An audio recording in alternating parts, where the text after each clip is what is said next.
Hello, what's up? This is Silas here, and this is I Know Great People, which is a series of conversations I have with people who are doing great things. And it's like, I know great people. So that's this whole conversation, this whole thing is um, about figuring out what does it mean to actually know somebody, and then what is it to be actually great at something. And with this series, I'm just starting off with people that I personally know, and then we talk to them about the things that they're personally doing. And part of my thoughts with this, part of my intention with this, is to share information about what people do versus what we think they do. And I want to bridge the gap between perception and knowledge, because I believe like the more we know about ourselves, the greater the things we can accomplish, like in our personal lives, in the lives of our friends, and just society at large, as this world is already globalized in a way, but I think we're still lagging a lot farther back when it comes to actually personal relations in the in the environment that we actually grew up in. Where it's like you just know your few small group of people, but then now you go online, you're exposed to thousands and thousands of people doing similar things that you might be doing, who might have different ideas than what you might be doing. So that's just kind of a crazy idea of this thing, and that's what the series is about.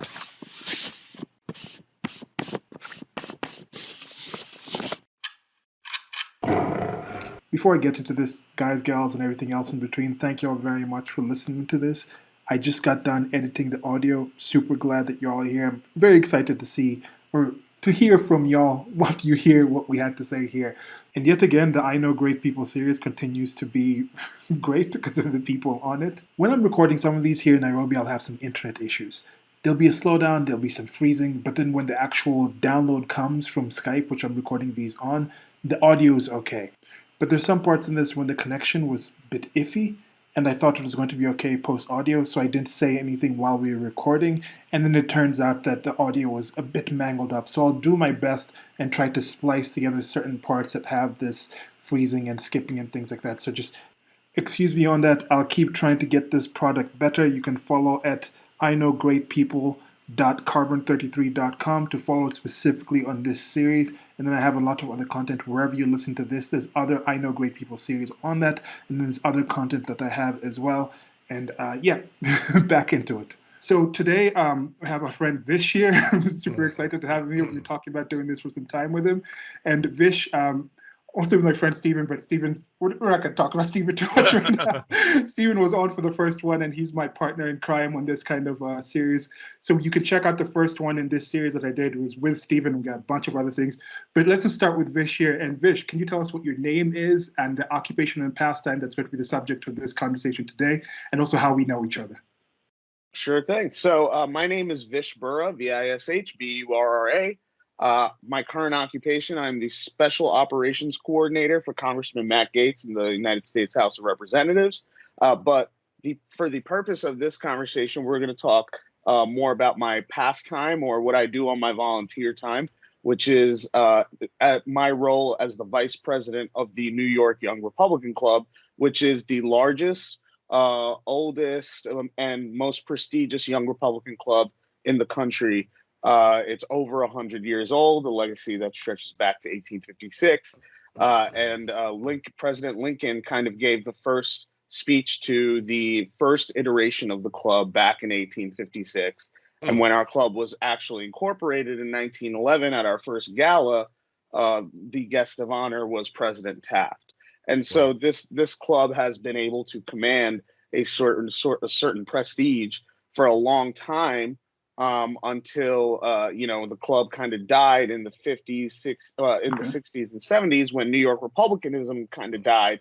But after Gavin Wax, the president of the club, my good friend and partner in crime, as well as myself, went in and took over the club in 2019, we kind of revived it back to the point where when we got it, we had 60 members at the club. Now we're approaching 1,000 members in 2021. Wow. So that has been my volunteer passion and pastime since 2019, and that's what I've been working on. And how I met Silas is kind of through these circles. When I was first getting curious about activism and getting involved in politics, whatever that means, right? And so I was looking for these communities where I can sort of just get to know people who have similar views or interests and whatnot. and that's where I met Silas in 2017 at there was some sort of protest that was going on at Trump Tower in New York City, and a few of us had met up at Two Door Tavern in Upper East Side, which I don't think is there anymore today, unfortunately. But we met up there with a bunch of friends, and we went to the Trump Tower protests in Manhattan, and we were the counter protesters. And fun fact, some of that footage actually made it in to Steve Bannon's movie. I think it's called Trump's War or something like that. Wow. But yeah. So some of that, that footage of me being there at that counter protest is in that movie. Cool. So yeah, cool little circle. But that's where I met Silas, and I found Silas to be definitely not like the rest of the folks who were there, which was the same thing that could have been said about me at the time, and I think that's why we. Yeah. I think that's a good point, because you say you were trying to figure out what's happening with the politics. What does it mean to get into politics? Because there's that one saying, you might not care about politics, but politics cares about you. It's there whether you like it or not. So it's about just how much you're going to look at it. It's everything you're looking at is political in a way. There's some politics involved. That's the society we live in. We live in a society, as they say. Right. So it's about how much attention are you going to pay to what's going on, and I think. And that's how much are you willing to participate in it? Yes. And that's part of why I think Vish and I kind of hit it off at that time, because as well, I was coming out of a point of time when I was more, I still consider myself more of like an anarcho-capitalist. And that's also how I know Stephen, from getting to know him on a meetup as well. We met up. It was more like a Free Domain radio meetup. So we're saying a lot of names. They're not not generally accepted, politically correct in certain ways. But yeah, we met through. And then with that, I started getting more and more involved with Trump coming up, and getting more involved with just seeing what was happening with the way things were being reported on, the perception. My perception of what was going on was found to be. I don't know the word to say. It just things were not right. It was. There's this thing I kind of thought of some time back, a few years before I got into this politics, into the way that I have, into the self-thought and things like that. I was having a bit of a mental crisis, trying to understand, why do people say one thing and then do another thing, and why am I too much focused on what people are saying instead of focusing on what they're doing? And I thought of this thing, like I looked into the abyss and smiled, because everything was as it should be, utter chaos. And I think what I started realizing by looking more into politics is, do I really expect better from this? As you said, Vish, people don't really pay attention, and not even just paying attention, they don't participate. So if you don't pay attention, you don't participate, this is what you're going to get. Like, to me, it's amazing, the United States of America, the Constitution and the structure that it is, that despite the way people just don't give a damn, it's still that good. That to me is the amazing part of it. And that's kind of what I started noticing. That's why I also got more involved in it. And I've been very inspired to see how Vish got in. Like at that time, he was also telling me he's just starting to get into it. And he's entered it and rocketed up into it. Whereas I've still been more on the outside, not as involved into it. But it's an amazing thing. I don't know. Stephen, you've also met Vish before, right?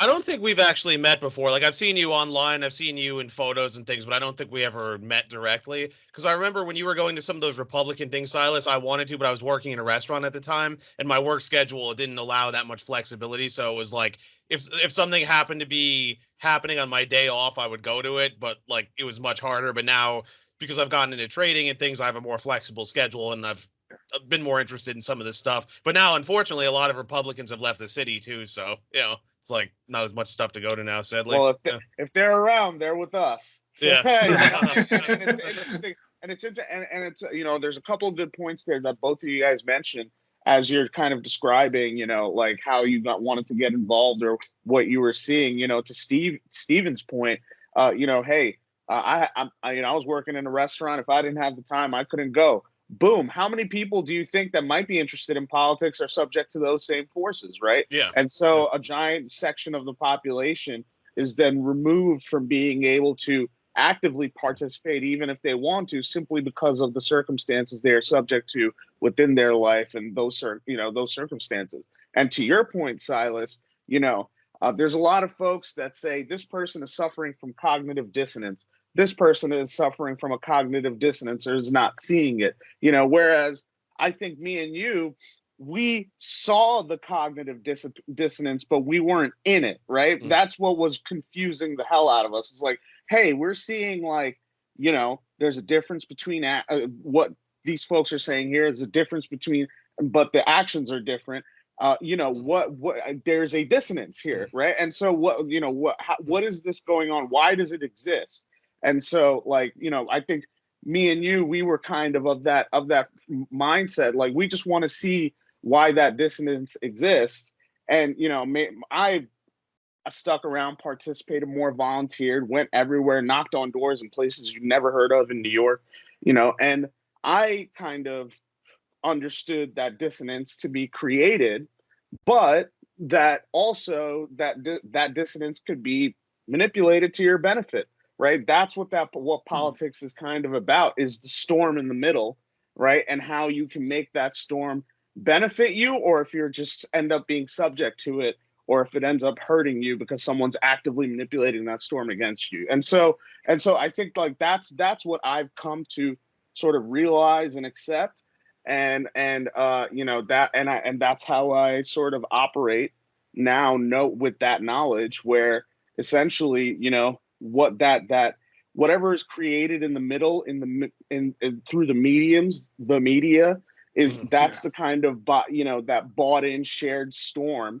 And so, you know, you can either just let it be and let it come towards you, or you could contribute to that storm, and that might possibly able to beat it back, or even advance forward to territories that you want it to go storm, you know. And so that is that's sort of my philosophy and my approach and method and mentality to the whole thing. That's what I've kind of learned in the beginning stages, and with that knowledge, I'm able to get to where I'm at now, and the club is able to get to where it's at now, you know.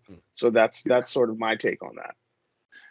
And that's the thing. I think, like, even for me, when I first heard you hear the word, there's certain words that have a certain tinge to it, or a certain, like, they're shaded in a certain way. Like, people here manipulate. Is that a bad thing? But not necessarily. This is one thing I've been struggling with, being more of a creative, getting into storytelling and animation, doing things like that. And you have to think, if you're marketing something, if you're doing a graphic design for somebody, and you're doing a product, you have to put it in a certain way to speak to the target audience in order to get it. You have to sell it in a certain way. And manipulation is the manny part of it. It just comes down from being able to just use your hands to alter things. And then it goes further now to other things that we can do with it. And that's not an inherently negative thing. Because, like, if you're trying to teach your kid to eat a certain way, and then you tell them through a cool little story, like a cool thing like Santa Claus, with something like that, we're in the season, is that really manipulative if you're trying to teach kids that this is a good way to live a good life, and then you get gifts, and you give gifts also, and there's some pleasure into that, and people come together and just have this communal thing? There's a manipulative part of that, but in general, it is still relatively positive. So I think that's, to me at least, I just wanted to point that out because somebody else out there might have thought that as well. Stephen or Vish, what do you think about it? I was just going to make one comment on that, and I think that's an area that I've sort of struggled with as well, because I'm someone who's very, like, reason driven. I love logic, all this, but I've also realized that a lot of people aren't moved by that, so you have to find other ways to sort of connect with people. And I think that's kind of what you're getting at, like through entertainment, through artwork, all that stuff. Because if you just lay out facts for a lot of people, they just, you know, it doesn't grab people. You have to find other ways to sort of captivate them, and that's not a bad thing. I mean, like I say, I mean, different people are motivated by different things. So, yeah. And we're all humans, right? At the end of the day, you have to respect, you know, like, we have to respect our humanity, right? Yeah. It's like, you know, it's, if it was just logic and reason that got us out of bed every day, you know, we would live in a completely different world. But it's not true, right? We are humans. We have emotions. We have experiences, and all this other stuff that kind of combines into our, you know, existence in that moment in time and space. And so if you're not able to speak to that person using using the entire formula of humanity, and instead focus on one aspect, there are specialists, and you need those specialists, right? But that focus on logic and reason, and somebody on entertainment, and somebody on just you know, emotional appeals, right, and stuff like that. But if you want a holistic response, you need to take a holistic approach Yeah. And so Yeah. that, that is, you'll always be required, as long as we are humans, to be able to speak to all aspects of our humanity. Yeah. Right. Yeah. We might touch on this, and we at least have Vish on for three parts of these. It's probably going to be more after that, but there's different ones at different topics and things like that. But you're talking about this manipulation and this influence, and you have some relations with Steve Bannon, and he was also close to Andrew Breitbart, who had that one saying. He said politics is downstream from culture, and there's that aspect in there. And I've also looked at. I've taken a different look. People are saying, oh, it's getting woke, it's getting this. I'm like, not quite. There's a lot of things in Hollywood and in media where I think that people are smart enough to kind of realize if I say certain things, I'm not going to get certain jobs. If I write a certain script, it's not going to get to the actual end. It's not going to actually get greenlit. So I think there's some people who give messages in certain ways, and that's something I need to do better. I think instead of just being like full on honesty, nobody likes it. Very few people like that, and it's almost an assault if I just say like, oh, I'm just going to tell you. Like if I just walk around, walk into like a kindergarten, I'm like, Santa Claus isn't real. That's not a nice thing to do. It's factual, but it's not effective. So I need to kind of become better at how to communicate and converse with people, and that's I think part of what this whole series kind of is. Right. Any questions, Stephen, on this first part? Like any other ideas, any thoughts? No, I think we pretty much covered it. Fun. Okay, so I think we can move into the first question here, and this is because I'm kind of thinking like. New York City, a lot of people will think New York City, like this is New York City. This is a very blue place. As you even mentioned, the club itself had shut down and things like that. So with this first question is, what are 2 to 3 things someone may like about what you do? And one specific question I'll have for you on this one is, what made you think if this dead party in New York City, it's a blue place, what made you think this is something that you're actually going to dedicate yourself to as you have, as you dove into it, and as you say, I don't even the percentage. My math is garbage. So going from 60 people to 1,000 people in 2 years, even with COVID and all these things going on, that's pretty amazing. So what made you actually get into that? Yeah, so when I first got involved, I had no idea, right? All I knew, I was a software professional. I had a whole software career, and but 2016 happened, and a ton of people that I grew up with started hating me for simply just kind of asking questions, like, hey, isn't this like corruption on Hillary's part? And they're like, oh, well, what are you, a Trump voter? And that response is that when I got that response, it was like, you know what, I'm gonna say that I'm a Trump voter just to get you to answer the question, and so yeah, I'm a Trump voter. Now tell me, is this corruption or not? Right. So and they still refuse. So that led me to think it's not about Trump, right? It's not about the person, right? It's about the system and this idea that they've bought into, that they're trying to protect at all costs. And so I'm trying to figure out, okay, what have they bought into, and what is this other side buying into? And I'm going to go, as a primary source, I'm going to find where these people are, and I'm going to go hang out with them and see what they're about, what they've bought into. Is it all lies? Are they just saying this, on TV and then doing something, doing something else when they're meeting up in person? Let's go find out, right? A simple investigation of sorts to start. And so, I went to my first meeting at the Staten Island Young Republicans in April of 2017. That was a modest group of about 40 people. And now Staten Island is one of the more redder boroughs it is the reddest borough in New York City. And so there we had about 40 to 50 people at a pizza place. And it was modest. It was cool. Great folks, my fellow Staten Islanders. And I thought, you know what? This is something I would like to at least check out again. Everyone was friendly, cool, and what they were saying were their concerns on TV were the concerns, the same concerns they had when they met up in person, and so there I realized, okay, there's no dissonance here in between, like, what this side is saying on TV and this side is doing behind the scenes. It's all the same, right? And so now if I want to go find the dissonance, I got to dig further, and so that's where I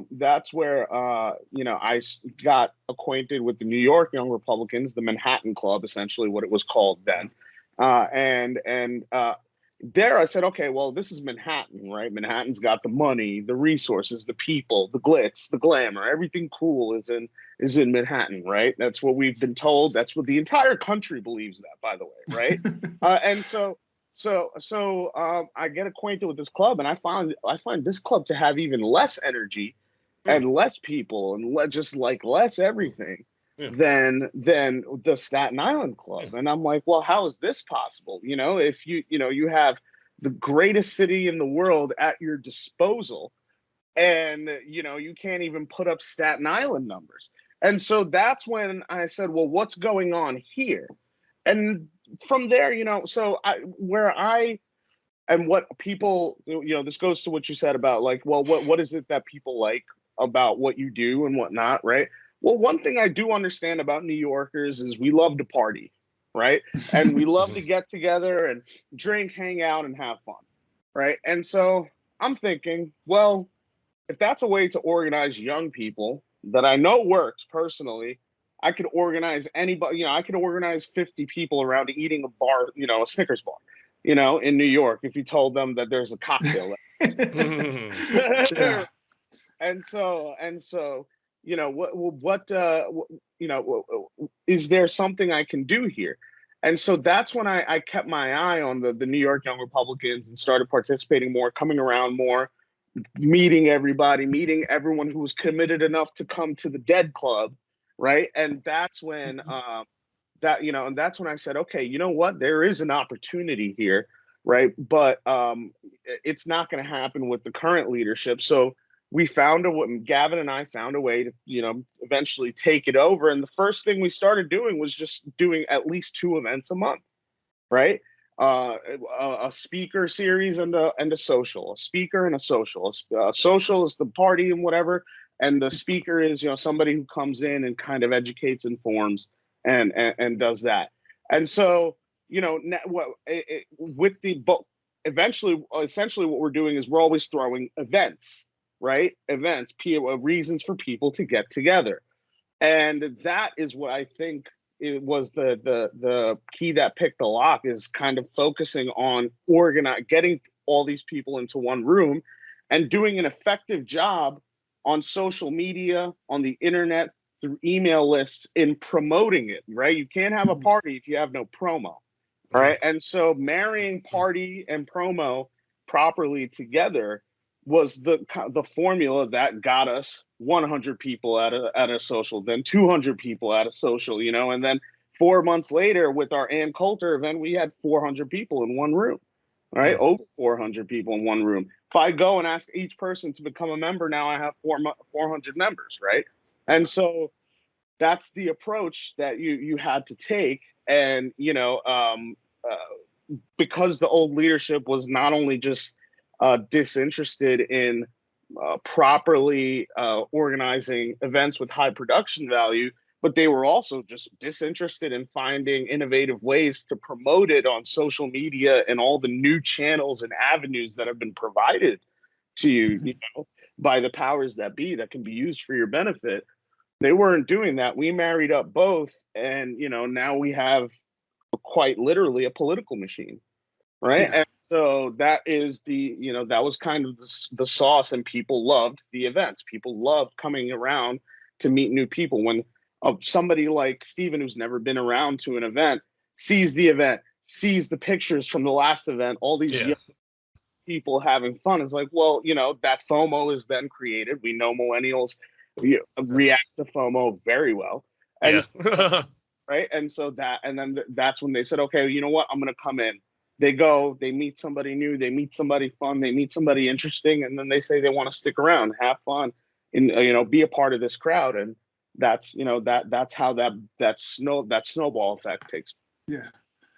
Yeah, so if you're watching the video version of this, there will be images going through. Vish will give us some of the images. I've seen some really great ones, some of them on the balls, like having balls. I've been to some of the speaker series ones. Went to a few. I think I went to like a rooftop one a couple of times. But but the balls, I've never been to the balls, and that would look fantastic. Like, can you tell us about the ball? Well, I was just gonna say too. Our friend actually went to the one earlier last month. She wouldn't post the photos. She's been like, I guess, trying to decrease her social. But it was really cool. I mean, she had this nice dress on. There were pictures with Alan West and James O'Keefe, and it looked really cool. But you know, Oh yeah.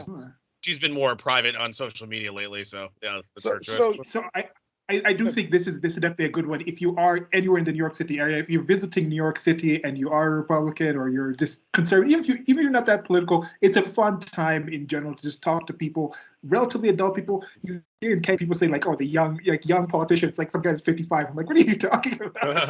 You're not that young. Yeah. But so it's good times. Just check it out. I think it's something you could definitely check out, even if you're just visiting New York and they happen to be. It's a different kind of scene to hang out with and get some information. So can you tell us a bit about the galas and just a bit more about some of the nights and things like that? Right.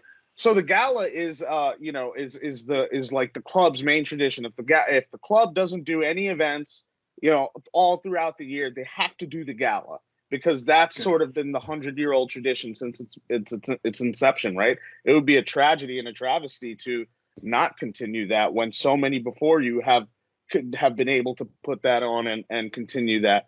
Through all sorts of times, including the Spanish flu. Our club was around. It was around for 7 years and then the Spanish flu happened. We still had a gala, right? And so, it was imperative for us to be able to continue that. Our first gala, once we took over in 2019, we had Steve Bannon and Eric Prince. We've kind of moved it a little bit where it's basically part of the ball scene in New York during December and January. Okay. So yeah, that's the black tie affair and whatnot, and so December of every year we'll be doing that. I mean, it's a great time. My speech that I gave to introduce Alan West at this year's gala so this year we had Alan West, Steve Cortez, Jenna Ellis, Rudy Giuliani as the keynote speakers. I mean, that's a pretty ballin' lineup right there. And then we just had special guests just hanging out, James O'Keefe, Raheem Kassam, Congressman Paul Gosar was there, and all sorts of other folks. And so we had all these folks come in. I introduced Alan West. My introduction of Alan West goes viral. Probably because I quoted General Sherman in there to make my point, but yeah, it's a great time. It's sort of our, it's the holiday party for the entire movement is kind of the approach to it. Right. And that's what brings people in. We had just this year, this past one, we had 500 people in attendance, and it's our largest fundraiser too. So, each ticket is not cheap. You're talking about, each person paid a minimum of $300 to $400 for a ticket to that. And we've got 500 people to come. Right. And so now, there's all those folks out there saying, well, how can I fundraise and put together an organization that can get the money to do something that we want or whatever it is. And well, if you go out there and attempt to put together a good product, people will give you money, and if you actually deliver on that. So since 2019, we've been proving that concept over and over again, multiple times a month, that we provide a great product. We have great production value. We have a great team that puts these things together. And, once that snowball effect comes, that's, when we release the guest list for our 2021 gala, and 500 people buy, minimum $300 tickets, and so that's it's great. It's a serious thing. And young Republican clubs, are lucky across the country if they have, $1,000, $2,000 in their bank account. Right now, the New York young Republicans are sitting pretty at $100,000, and so that's, it's unheard of. And so, before we kind of talked about the people aspect of organizing and how to get them through the door through promo and event organization. But, you also need to be able to get the funds too, to be able to do it. And, if you don't have a major benefactor or a major donor, well, then consistently providing good products will get you that income flow that you can get to, a little war chest for yourself. Persistence is key, and consistency is key. There you go. Yeah. One of the things I realized, because for me, I started getting more into politics in 2016 as well, started hearing that fall on the Trump train and things like that. Just thinking, like, when I first heard him, I was like, he's not going to, he's no way he's going to. But then I started looking at him and actually seeing the things that he was saying. Most definitely to me, the biggest one was Trump said Mexicans are those things with the grapes and things like that. Yeah. And then I was like, wait, what? Then I decided to go listen to the actual speech. I listened to the entire speech. And I was like, wait, go back again, listen to it again. And it was like, it can't be that, because he says that, and then he says, and I'm sure most of them are good people. It was like literally the same. It was almost figurative. I think it was the same sentence or the sentence after. And they just focused on one part. And you said something. And I already had previously known the high percentage of women and girls that get assaulted in some of the worst ways possible coming across it, because there's garbage people doing these human smugglers. So I knew that information. So I think when I first heard him say it, it was something that I already knew. So I didn't even register. But then to see them twist that around, that just got me a lot more focused in politics. And then I got more and more into it, started going to more meetups, ended up going to the actual inauguration. I went to the Women's March after with a group of people, a group of friends who Stephen knows some of them. You might know some of them, like, and it's name dropping people. I think if you saw the images of them, you'd have seen them, because they've definitely been a lot more active in the New York scene with them. And then I was going to New York, in New York City, living in that area. I was going to the Google protests, going to like the different, when Trump came to New York City, like just walked around the protests. I was the May Day protest, went to that one again, and then seeing the way those things were covered versus what was being said outside. Going to the actual first.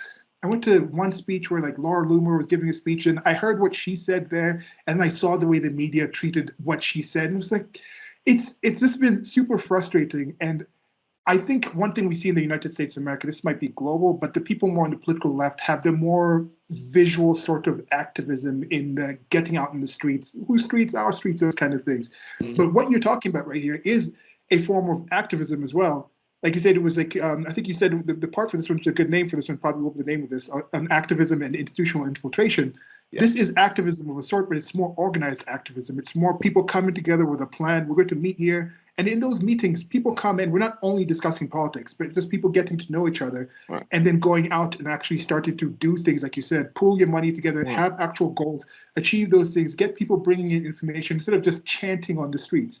Right. Because if you live in New York City, there's 20 million people in the most of the area, and they talk about the suburbs and things like that. Even if it's 80% Democrat, that's still about 1 million Republican voters. That's still a lot of people that can still be activated. So no matter where you are, if you're in mostly blue place, mostly red place, I think it's been valuable to me, even as a non-American, as an ANCAP, to just get more knowledge about these things that do affect the world. So I'm just congratulations to the things that you've done. I mean, I've been seeing from the outside. This is the first time we've actually talked in detail, and it's really inspirational. Yeah. Thank you. No, thank you. You know, the way the analogy that I would kind of give, you know, and Silas, you know, I think you'd appreciate this is you know, for those out there who watch Dragon Ball Z, you know, political activism is kind of like you know, trying to summon a spirit bomb.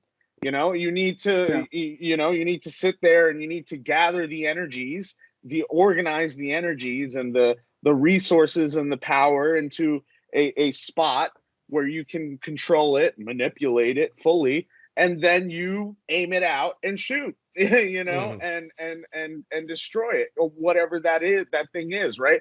But the first part is you have to organize and summon that power into a spot you can fully manipulate, and then you throw it out, right? And so, like, a lot of people don't kind of understand that process and method is also, you know, required. That is the way to do it in political activism as well. Some folks are very blessed. They can go to one donor and say, give me, you know, 500 grand, and they'll do, you know, put together something that might, you know, shock and awe you out the gate, but there's no organic, solid foundation behind it. And you see a lot of these folks fizzle out.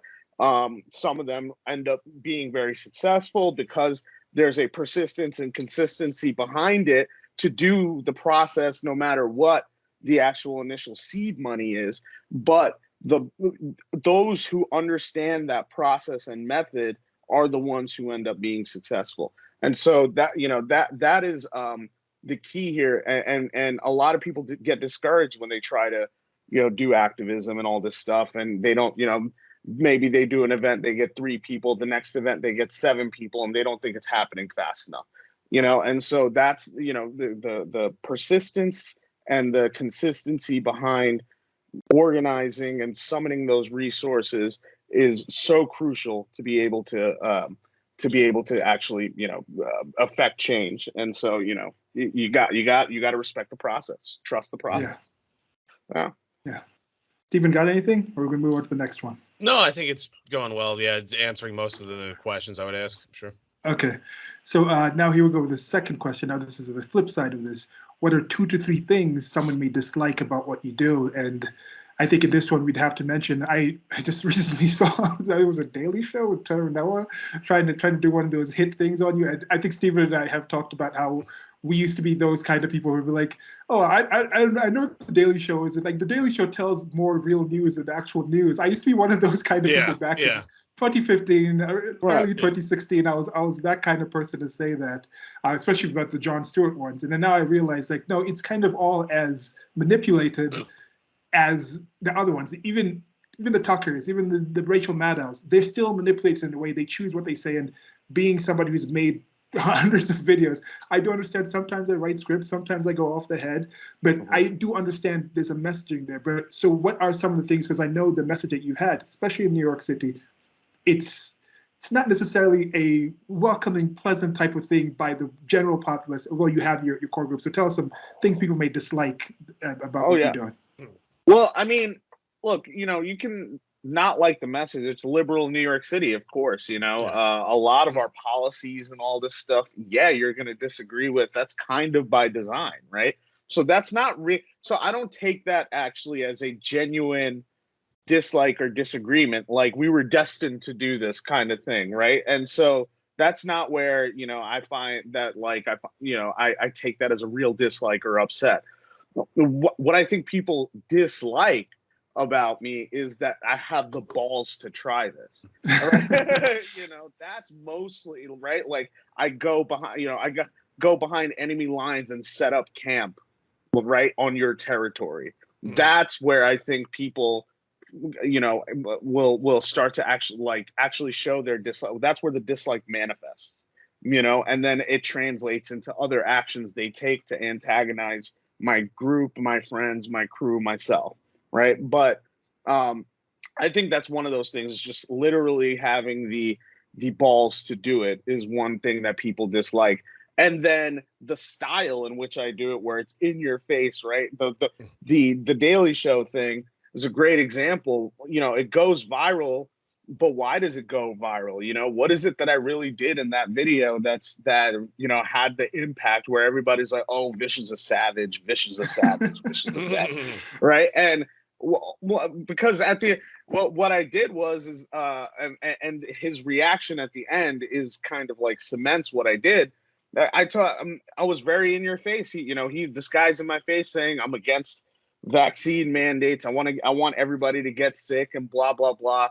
He's going off about how I'm basically this super spreader of whether it's virus or all this stuff. And then he finishes the interview and he says, I hope you don't get sick. And I was like, well, I still haven't, brother. Have you gotten COVID? Yeah, I have. Oh, well, that sucks. Too bad for you. I don't know why you're telling me that I need to, watch what I'm doing. It seems like I'm living a pretty safe and healthy life because I haven't gotten COVID. If you did, it sounds like you're doing something wrong, right? And if you took the vaccine, God, maybe that's what did it for you, right? Yeah. And then and I just walked away, and his response to that was, oh, that's the empathy that we'd expect from the young Republicans, right? They bring up the empathy thing. And it's like, why would I be empathetic with you? I bring up a solid point about how, there's a new form of segregation taking place. And the things that were said to me when I tried to sit down and eat, and when I didn't have a vaccine passport, I think were the same things that were said to Martin Luther King when he tried to sit in some places to eat. And they told him, well, you can't sit here because you're not the right skin color. All I said was, there seems to be a parallel there. And then he says, well, those are 80s b-boy pants, right? It's like, Yeah. okay. And it's like, well, am I supposed to be empathetic with you now? Oh. You know? And so, right? And it's like, all right, well, I didn't get COVID. Have you? And it's like, all right, well, it sounds like you need the social distance. You need to lock down, but I ain't doing nothing that you're telling me to do. Right. Yeah. And that was all encapsulated in that one moment. And so it's not just my willingness to do it, but how I do it, right? The style, right? Two katanas to the neck, you know, right? Like that, you know, that I think the willingness, the style are two things that people really, really hate about what I do and how I do it. Now, this is something that I think we'll get, because you will have you back on here for non-political things like the software and things like that, other things you've done. But what is it about you that you think you can do this? Do you think you would have been able to handle this interview in the same way if it was back in 2016? Or have there been other experiences that you've had to deal with this kind of adversity? Because it's real. We can't deny it. Stephen, we've seen it. We've seen the way people react to the things you post on your Instagram. So we have some people who occasionally come and troll, but we've been at this for some time. But I know other people who come and say, oh, it's really cool that you're saying this. I think this. I'm like, why don't you say it? Then somebody put that quote, who was it? Somebody posted, it was like, oh, those people will come to me and say like, oh, like, you're so brave that you say that. Like, I think this and like, I wish I could say it to him. Like, I don't appreciate you anymore. Like, Zuby posted something about that.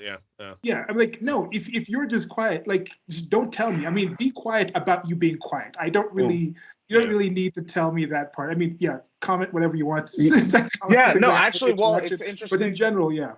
But well, it's interesting, you know, Stephen brings up, you know, Zuby, right? And Silas, you know, last time I checked, you ain't a white man. And last time I checked, neither am I. Right. And there is Stephen is a Slav, so he kind of sort of not quite sure. Slav comes from slave. He's one of us now. Or slave comes from Slav. One of us. No, but that's not but yeah, well, you know, neither here nor there. There's a point to, you know, why is it that it's particularly guys like me, guys like Zuby, guys like you, Silas, guys like Alan West, Larry Elder, right? I was also in the movie Uncle Tom, which essentially featured a litany of guests and interview subjects who went through the same thing, right?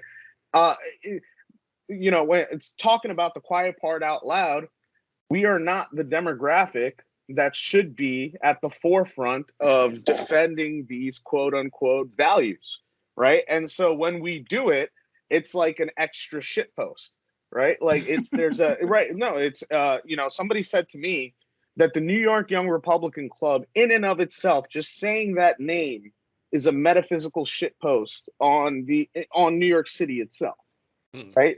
Because it's like, okay, it's New York Young Republicans, right? There's like Republicans in New York, kind of weird.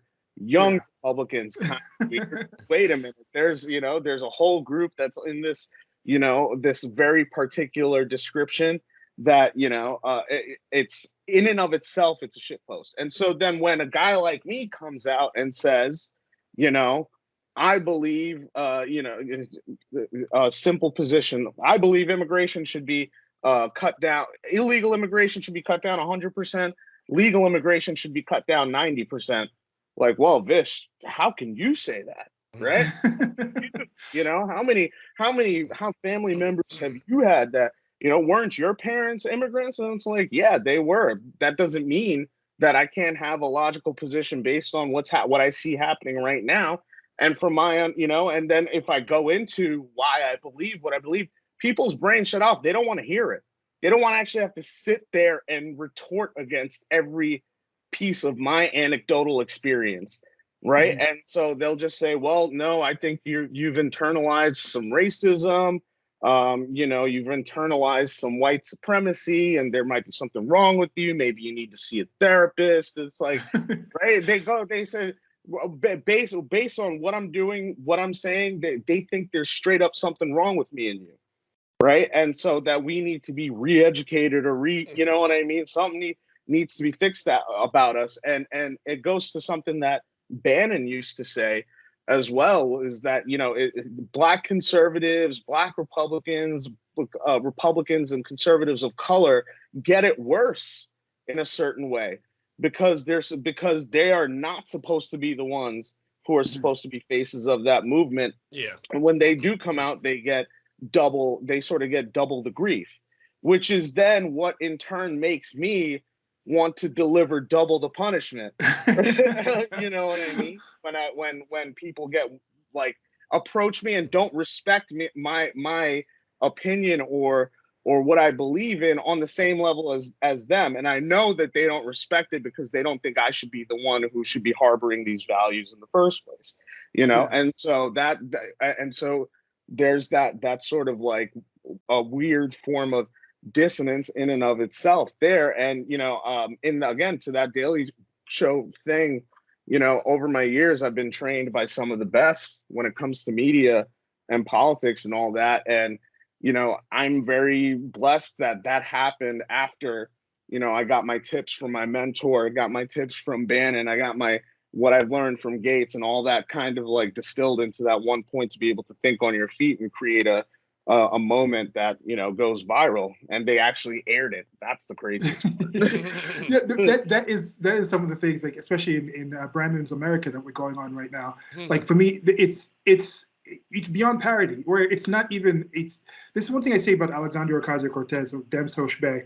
I say, like, she's somebody, there's something from, I thought she was amazing because she's the sort of person who doesn't have the political slyness of like a Nancy Pelosi. So she just says things as they are. And I think it's a similar thing that Trump was doing. He's not coming with, yes, he became a politician. Yes, he's a businessman. So he's in that marketing field. He knows about presentation. There's reason it's gold, everything. There's reason it's big Trump emblazoned on things.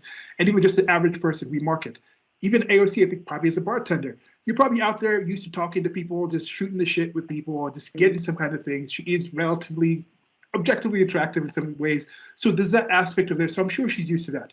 But when it comes to politics, they're not the same political creatures as your Nancy Pelosi's, as your Chuck Schumer's, who are kind of more seasoned into what that is. So they lay things out in a kind of a raw way, where you actually see other aspects of it that people didn't really see.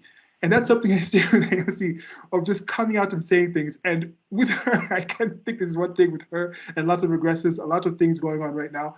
They almost always seem worse in context. It's like you hear somebody say a quote and you're like, that's pretty. I mean, let me actually go read it, because that's one thing. Since that Trump quote, I normally go in. If somebody posts something on Twitter, an image, I'm not going to quote it, I'm not going to share it unless I've seen the actual source. And when you actually see the full context of it, it gets worse.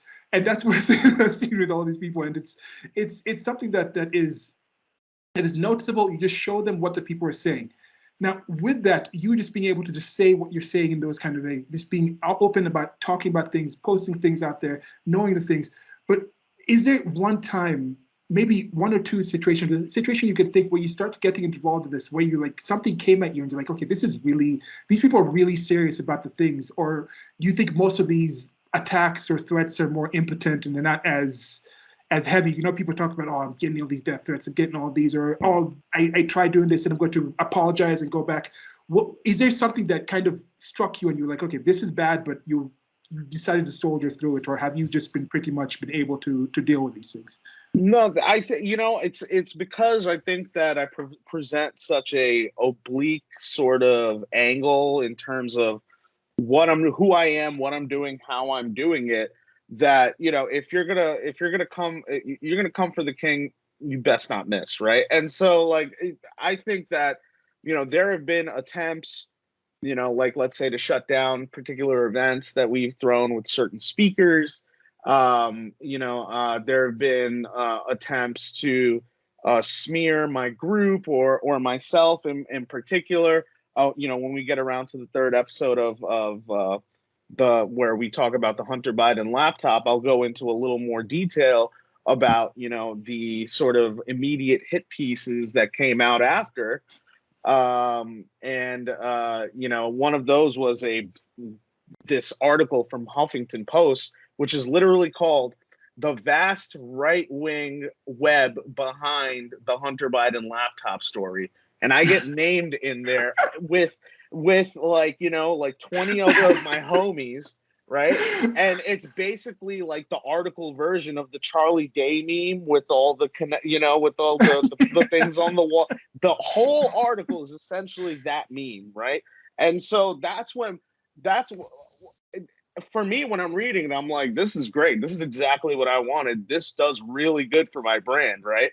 As like the bad boy, right? Because essentially what I'm trying to do is create an anti-fragile persona, right? The more you attack me, the stronger I get, which is why you have to be careful when you attack me, right? And so that, and so like if you want to like make me seem like a bad boy, that works into my favor, right? And so I when I saw that piece, first I was amused by it. I liked it. It was great for my PR, but it also got me. It also got me thinking. This is how far they'll go, because that article is not meant to jam me up right now. That article is meant to jam me up in the future, right? When something else I do pops off, and they're like, "Well, who's this guy Vish?" They go run the search on my name, and my name pops up as part of the vast right-wing web behind the Hunter Biden laptop story. It's, it's a hit list. That's what it was, right? That's what they're doing, is they're putting your name on this list like you are persona non grata, to anybody that's remotely a Democrat when we put your name in this article, right? That's how serious these people will be when you threaten their crown. Most definitely, most definitely. I mean, I've had some delusions of grandeur or some high levels of paranoia and things like that, where you're like, oh, who's watching you? Like, because you're at a level where you are being watched by intelligence agencies. You may not be like the primary person on there, but you're bookmarked. You're Right. somewhere. You're a name that's actually there. So Right. that's something that I think some people are rightfully concerned of. We've seen some extrajudicial things or some politicized prosecutions of people in certain ways. Like there's a certain anniversary coming up that we've seen a lot of shenanigans going on with that. I personally know some people, like if I was in the United States of America at that time, the good chance I would have gone down. Some of my good friends who actually went to I might get a call on this, who actually went to the inauguration were there for the speech. They didn't actually go into the Capitol or anything, but they were there for the speech, just for the event and things like that. But that's how close it is. I mean, this world it's super small world in the sense that there's this saying I have where it's like, okay, the bad news, like, okay, it's a really big world, but the good news, or it's a small world, and the good news is enough space for all of us. And once you start getting involved in certain circles, certain things, especially in a place like New York City, it's really fast and really quick until you actually get to know certain people. Because I personally knew some people who were in the Proud Boys when it was still coming up. I remember I met Gavin McInnes at like one of the first Breitbart meetups in New York City. I went to it and I met him and I met some other people that I'm friends with now. And now people are like, yes, like this Silas guy. We're not giving him a visa to come back into the country. But these were just regular, normal people. And then I also know people who are on the political left. Like I just found out that some brothers that I went to school with were part of one of the major advertising video recording campaigns for like Joe Biden. Like I just found this out because I hadn't been back in touch with them. They might be on this series eventually. They're also just decent people that we have conversations about things with. But then, as you mentioned in that start, that whole cognitive dissonance where these people look at these people in such a weird way and these people look at those people in such a weird way. I'm like, why can't we just sit down and actually talk about things? Like, what's so tough about that? Well, that's actually what I think ultimately is being prevented, right? It's like, well, you don't have to go out there. In fact, we'll lock you down in your house. Just fucking listen to us, and we'll tell you who the enemies are. We'll tell you how to deal with them, right? They don't want you to actually go there and talk to the guy and treat the opposition as an equal, right? And to give us the same latitude that they would give their fellow leftist or Democrat or whatever, right? And so that is what's ultimately, I think, being prevented. What I thought when Trump first won, or in the months before, I thought that Trump needed to win, because once he won, everyone would say, well, there has to be something wrong or funky happening with this country. We have a reality TV star as our president. So let's come together and figure out what it is that are real issues, and talk through it as Americans, as brothers, and as people we respect on all sides of the aisle, and figure out our issues. What ended up happening is the complete opposite, right? Which is that's what triggered me to get more involved. I said, well, it doesn't look, it's like we have real problems now, because these people are straight up not accepting, that Trump won. And so I need to get more involved to be able to, if I say that I care about this country as much as I do, I need to do more than just vote. I need to participate, right? Get involved. And that is, that's the sort of decision that led me into my first meeting, which now has essentially led to my career in this stuff. I live, breathe, and eat this stuff every day. And so that it's just been an incredible journey. And I think, again, the main, one of the things that they're trying to stop is from us getting together, whether all sides of the, of the conversation, and getting in one room and treating each other like, human beings, as equals, as Americans, and discussing what the real problems are, and getting to the bottom of it. So, definitely, if there's another question or something, let's roll with it. Okay. So with this one, we might do it. Vish is, as you mentioned, he's actually super busy. He's heading down to DC right now. He's living in New York City, back in the place. So we're going to do this probably in several parts. There's going to be several parts of conversations with this, but I think even with this one, we are probably going to record this in multi-parts, and I'll just put them all together and release it once.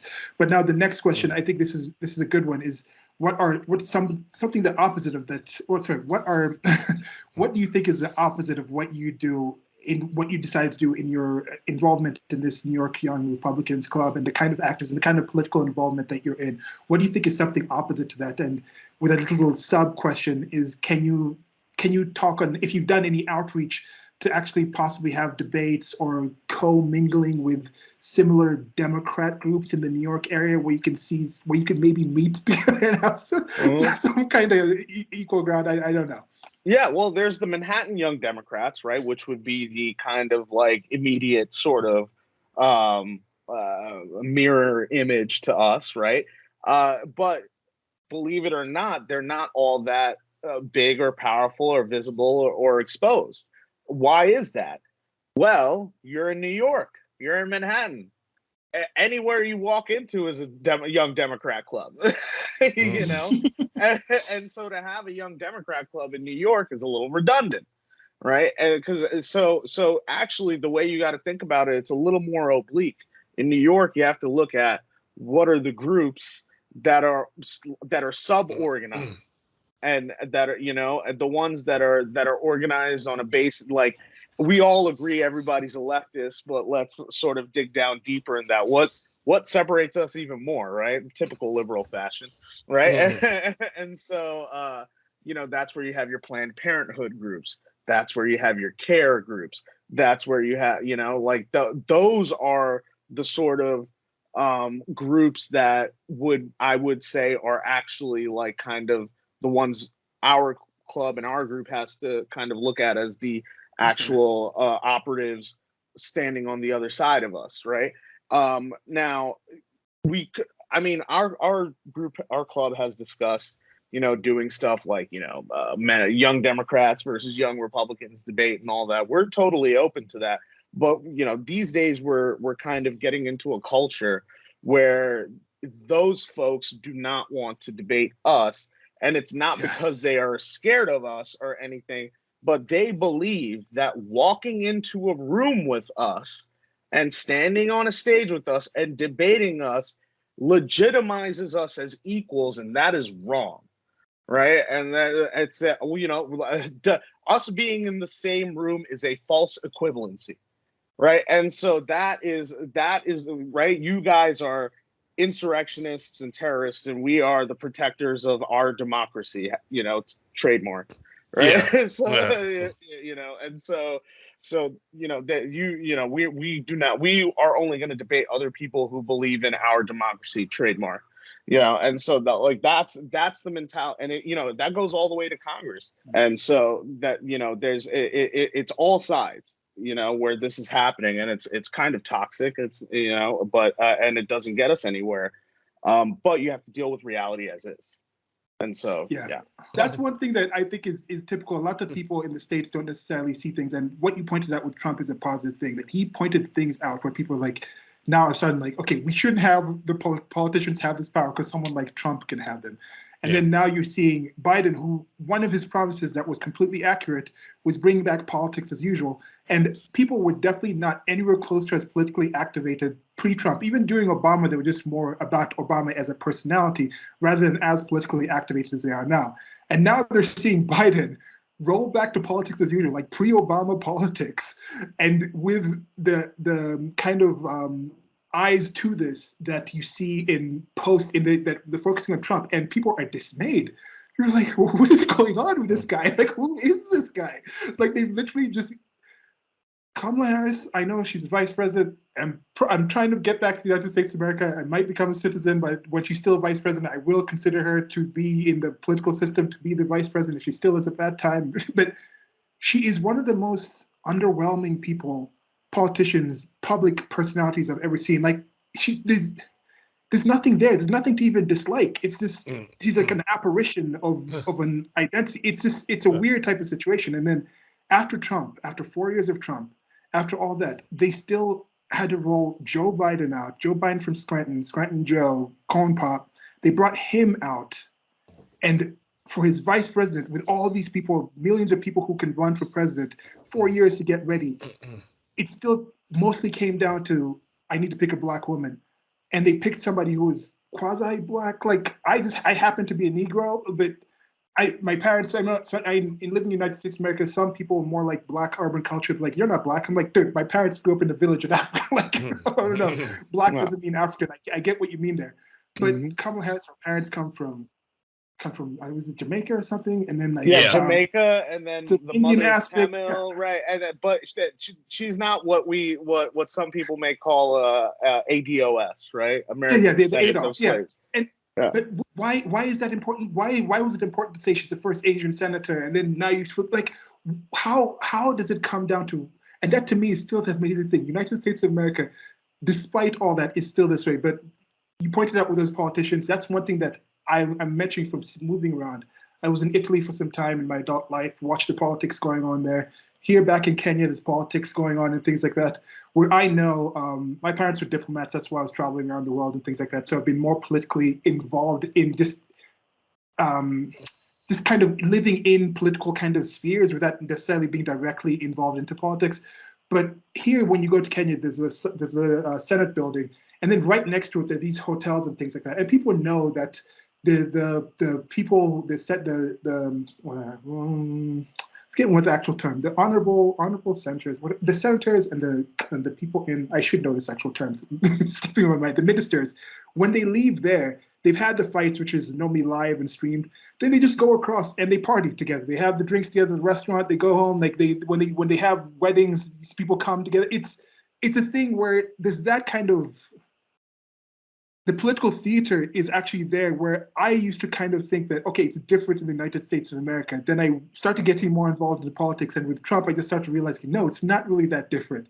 It's the same kind of things. Like Chuck Schumer and Nancy Pelosi, those people don't hate Mitch McConnell and Lindsey Graham. But if they came out and would just say kumbaya, they would not have their positions. It's a quagmire. It's politics as usual, and I have hope. Seeing people like what you're doing, seeing things that other people have done in their personal lives. I think, Stephen, we've talked about this, being more ANCAP and getting more politically involved and thinking there's things we can do in our own societies and all smaller aspects to actually change, where people are woken up. People are actually woke now. Woke has been some term, but people are actually waking up to what can be done. And it's not like the United States of America or the world is in the state that it is due to people being aware and trying, and we fail. It's like, no, this is just what has happened due to people not participating, not knowing, and then these people just trying their best, and they still can't F things up as bad as I think they can, as people have historically done. So that's, to me, is one thing that is promising. So if you're on the opposite side of what Vish does, being like more politically involved and actually organizing things, I think it's a good time to actually wake up and say, there's more you can probably do to come more towards Vish's side. I don't know. I don't know if that makes Well, sense. there are things that we can align on, and so, I guess I would offer some closing thoughts to all this. I believe that with the proliferation of social media and the internet, plus the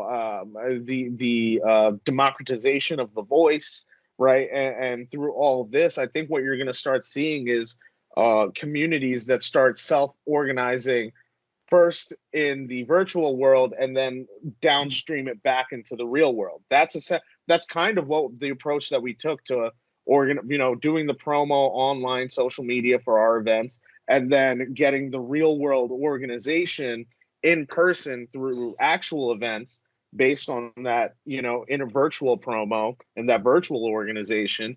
You're going to start seeing more and more things like that in the future, and it's going to be larger scale. Like, I think that there's going to be 1,000 people that move to a development in Texas and they're all anime fans, right? And and it's like, this is like, I love anime. Anime is my number one thing, and I want to live around people that only like anime, right? And so and you know what? There's about 1,000 other people like you in this Facebook group.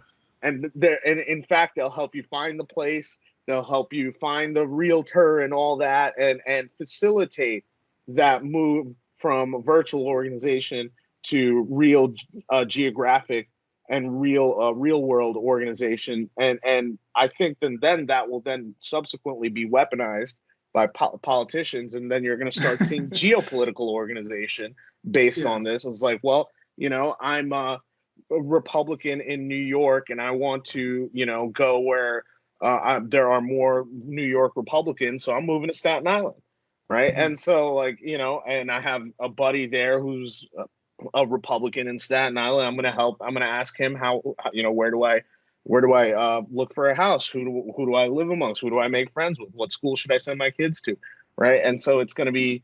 I think you're going to start seeing more and more of that as we sort of proliferate this paradigm that our current existence is sort of existing in.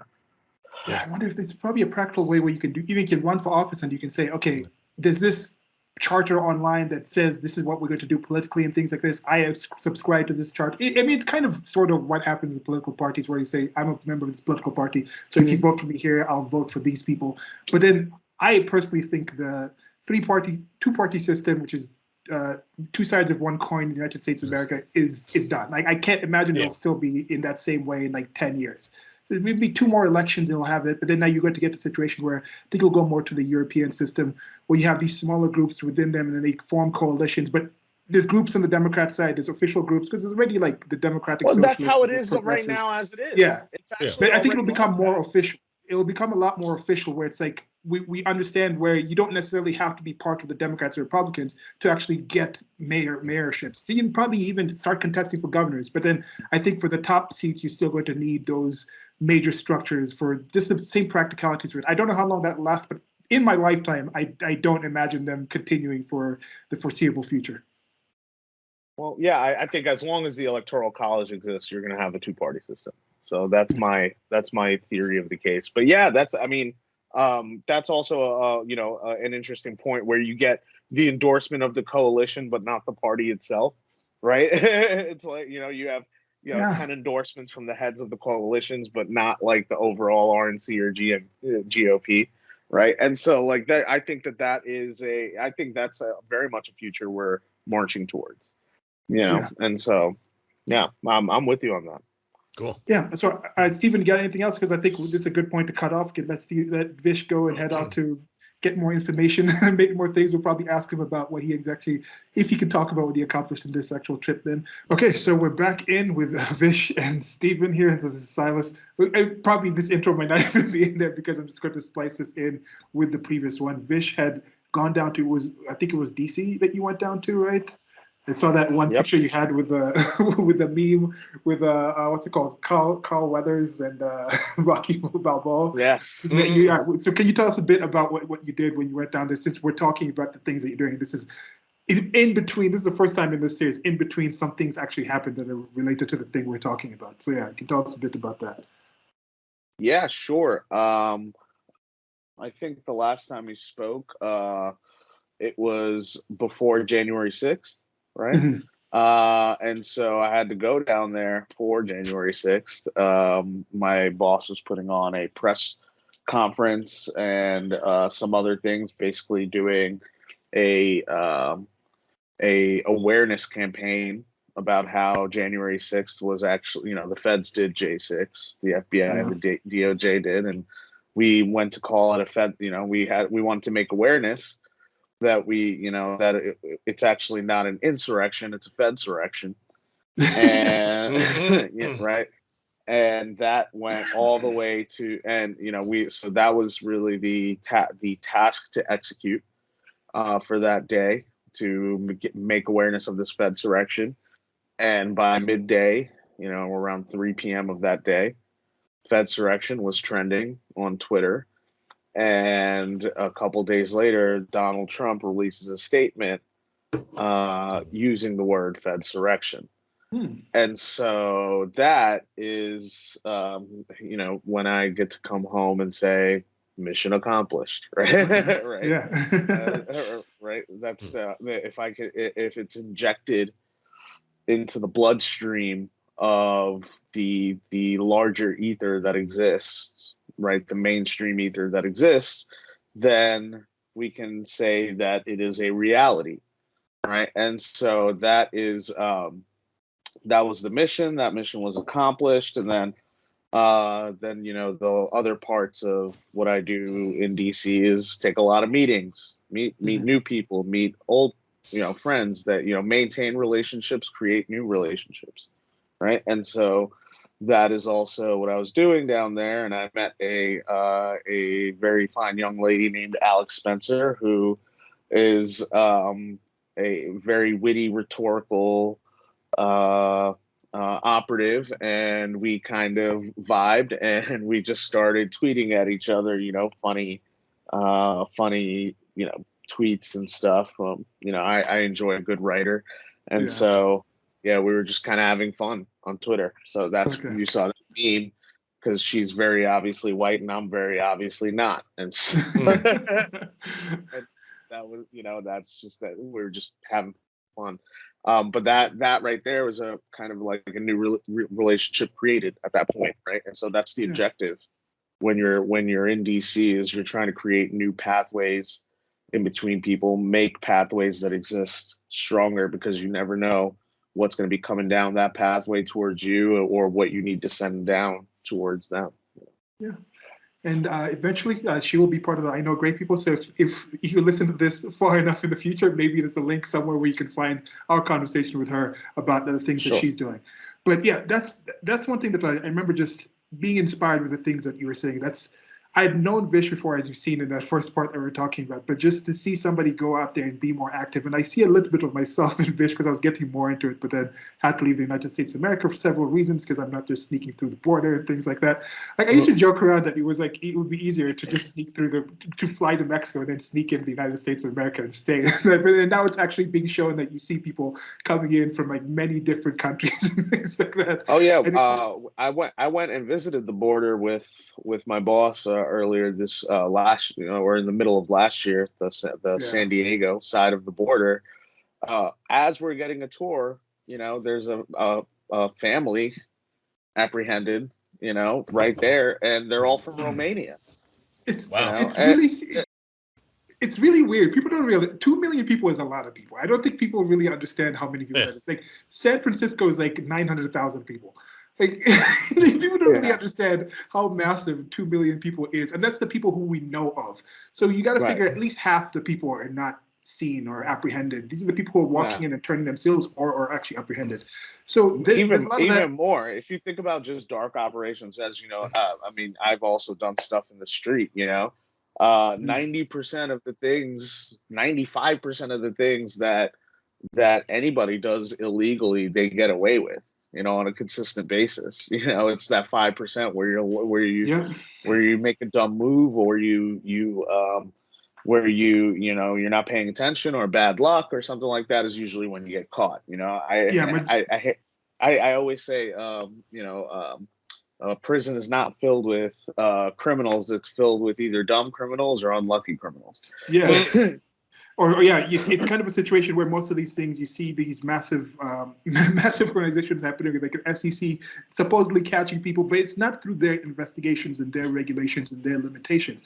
It's so they catch somebody else who's done some stupid thing. That person rats on a much bigger situation, and that's how you find these things. And you're talking about the Fedsurrection, and we've seen something like, remember the Gretchen Whitmer kind of deal. Some of y'all might have been aware of that. And it turns out like half the people were feds. It's like ridiculous type of stuff. Now, when it comes to January 6th, you got to ask, if the feds really had no one involved in this whole situation, then is it really an insurrection of people planning these things? If they were able to plan these things without people actually knowing, even if it's not an insurrection as no one has been charged, I think someone has been charged with sedition now, a few people, because a lot of people in the recent congressional meetings were asking, okay, how come no one's been charged? They were asking the FBI if people were in this. So now they have to charge some people with some sort of sedition in that sense.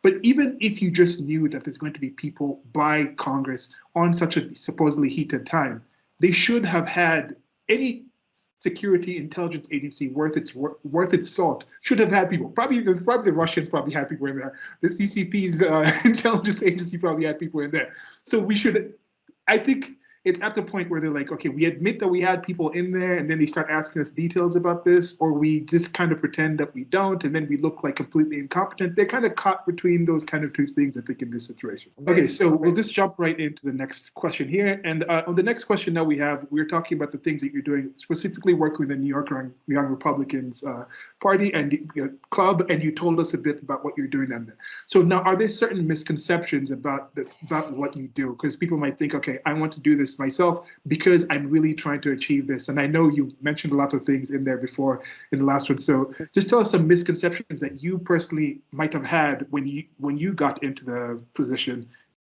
and misconceptions that you've been accused of doing, or people think, oh, if I talk to Vish, he'll be able to help me do this. But then you're like, no, in this position, I can't really help you do this thing that you might want me to do.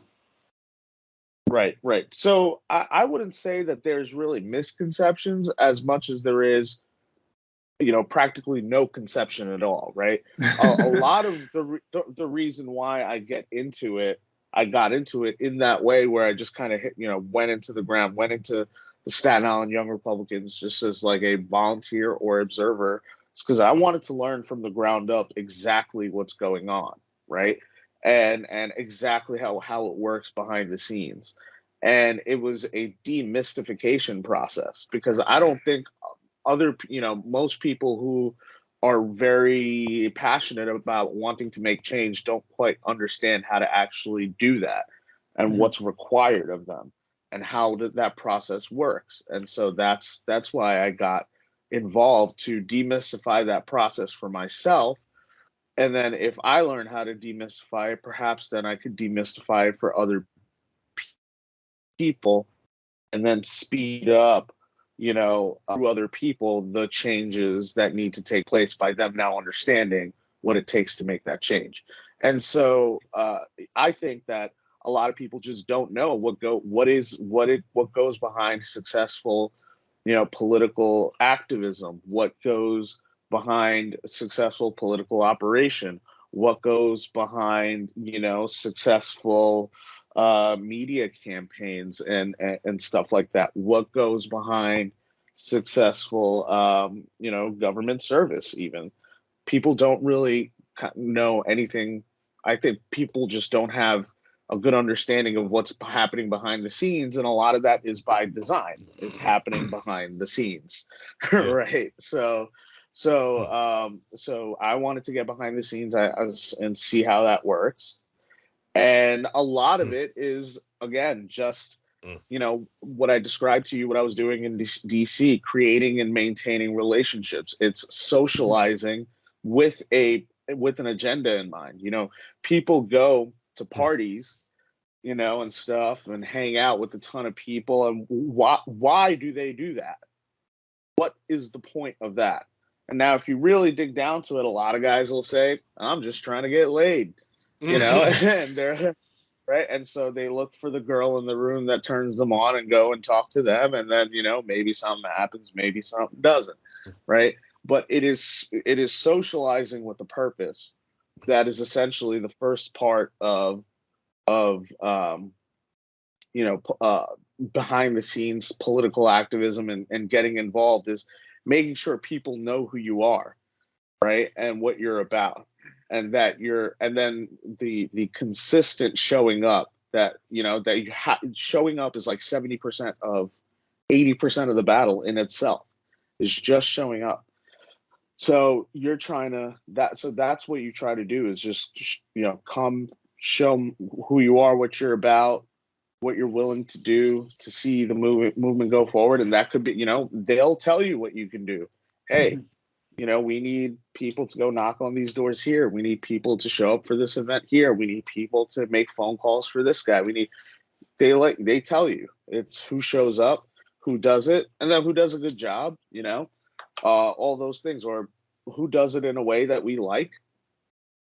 And then from there, you get more invitations and opportunities to do other things that not everybody gets. And then you get put into a room where now you get to create relationships with people that other people in your, let's say, class or your tier are not getting the opportunity to, because, you know, they didn't do a good job, or they don't make themselves memorable, or that, you know, there's something there, right? But you know, and so yeah, that's, and so that is what it comes down to, is building these relationships. And then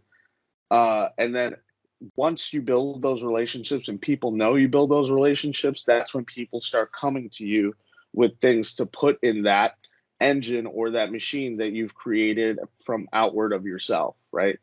Hey, I know you know this guy. Can you talk to him? This, or can you put me in contact with him? I want to talk to him about this, you know. And a good power broker, essentially, that's what you become behind the scenes, is a power broker in this process. And a good power broker knows how to, like, take that request and then match it up to the person in their network that can actually, you know, satisfy that request. And so you have to be a good channel of the requests that come in and out. And the better you are at it, the more people that, and if you do it right, then both sides of the transaction are going to be happy. And then you're going to be known as the guy for, you know, facilitating a happy transaction. And now both of you, then they might come for another thing. And the more people ask you to do things, the stronger and stronger and more powerful you get, especially if at the end of that there's successful and happy transactions. And that is part of the everyday thing that I do, you know. And that could be through myself, it could be through the club. Hey, Vish, I know you are the vice president of this club, and you guys get a great crowd, and I would love to speak to, you know, 100, 200 of them. Can you help make that happen? Right. And then I would channel that request into not necessarily one person, but an org, which is just happens to be the org that I run. Right. But maybe it's not my org they want to talk to. Maybe it's another one in my network. Right. And then I put them in contact with somebody there. Boom. There you go. Just being a good channel of random requests. I mean, because you said with an agenda, but and that is an agenda. Your first word you said was to go in there to try to hit on someone, but that is part of it. I think some of the most valuable things that people have is relationships, is being able to actually commune with people, and that's what we are. We're a social species, and we get a lot of benefits from that. And one thing I was thinking, with if you take reproduction out of human interactions, I think you lose a lot in there. So there's different things that are also reproduced, not just the personal meeting a wife or a husband or reproducing in that sense, but also the institutions that we create tend to reproduce themselves in different ways. So that seems to be a productive actions. Those kind of things together, I think, are positive things to have in mind. And that's one thing that I've seen, and that's why I was saying it was admirable with you, to see how you've grown it to that level.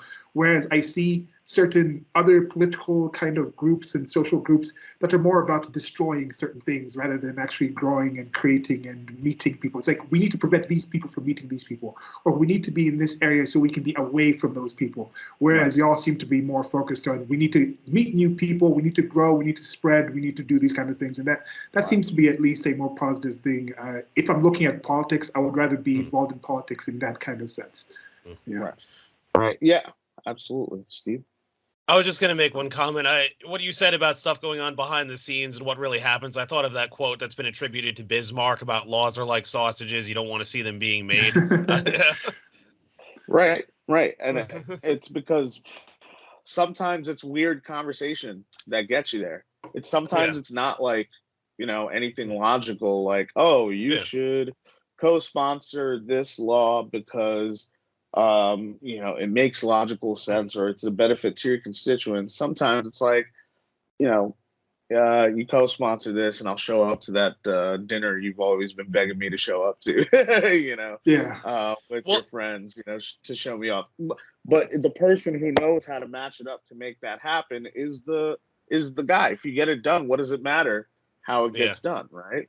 And so that's the person you're looking for. Well, I also think of like coming from a restaurant background, how a lot of that goes, where it's like you always have to put on a good face, and it's like, there can be some issue or something. They take someone into the back, scream at them, but then everyone comes out smiling and acts like everything's fine. I feel like there's probably some of that dynamic. Yeah. Oh yeah, absolutely, right? Because at the end of the day, it's when you say behind the scenes, you're also implying there's something happening in front of you. That's a very theater dynamic. Right. And a lot of this is all kabuki theater, right? It's what we show you so that you could tell other people, and then it's what we're actually doing to just get it done. Right. That's one of the things I was talking about before was about how I understand I have a preference for honesty, and I understand also pathological preference for honesty and truth and reality, and getting as much data of the way things are. But most people aren't like that. And there's a weirdness with politics. They say, like, be honest, tell us the truth. But then if you tell them the truth about what's actually going on, I can't believe you're doing that.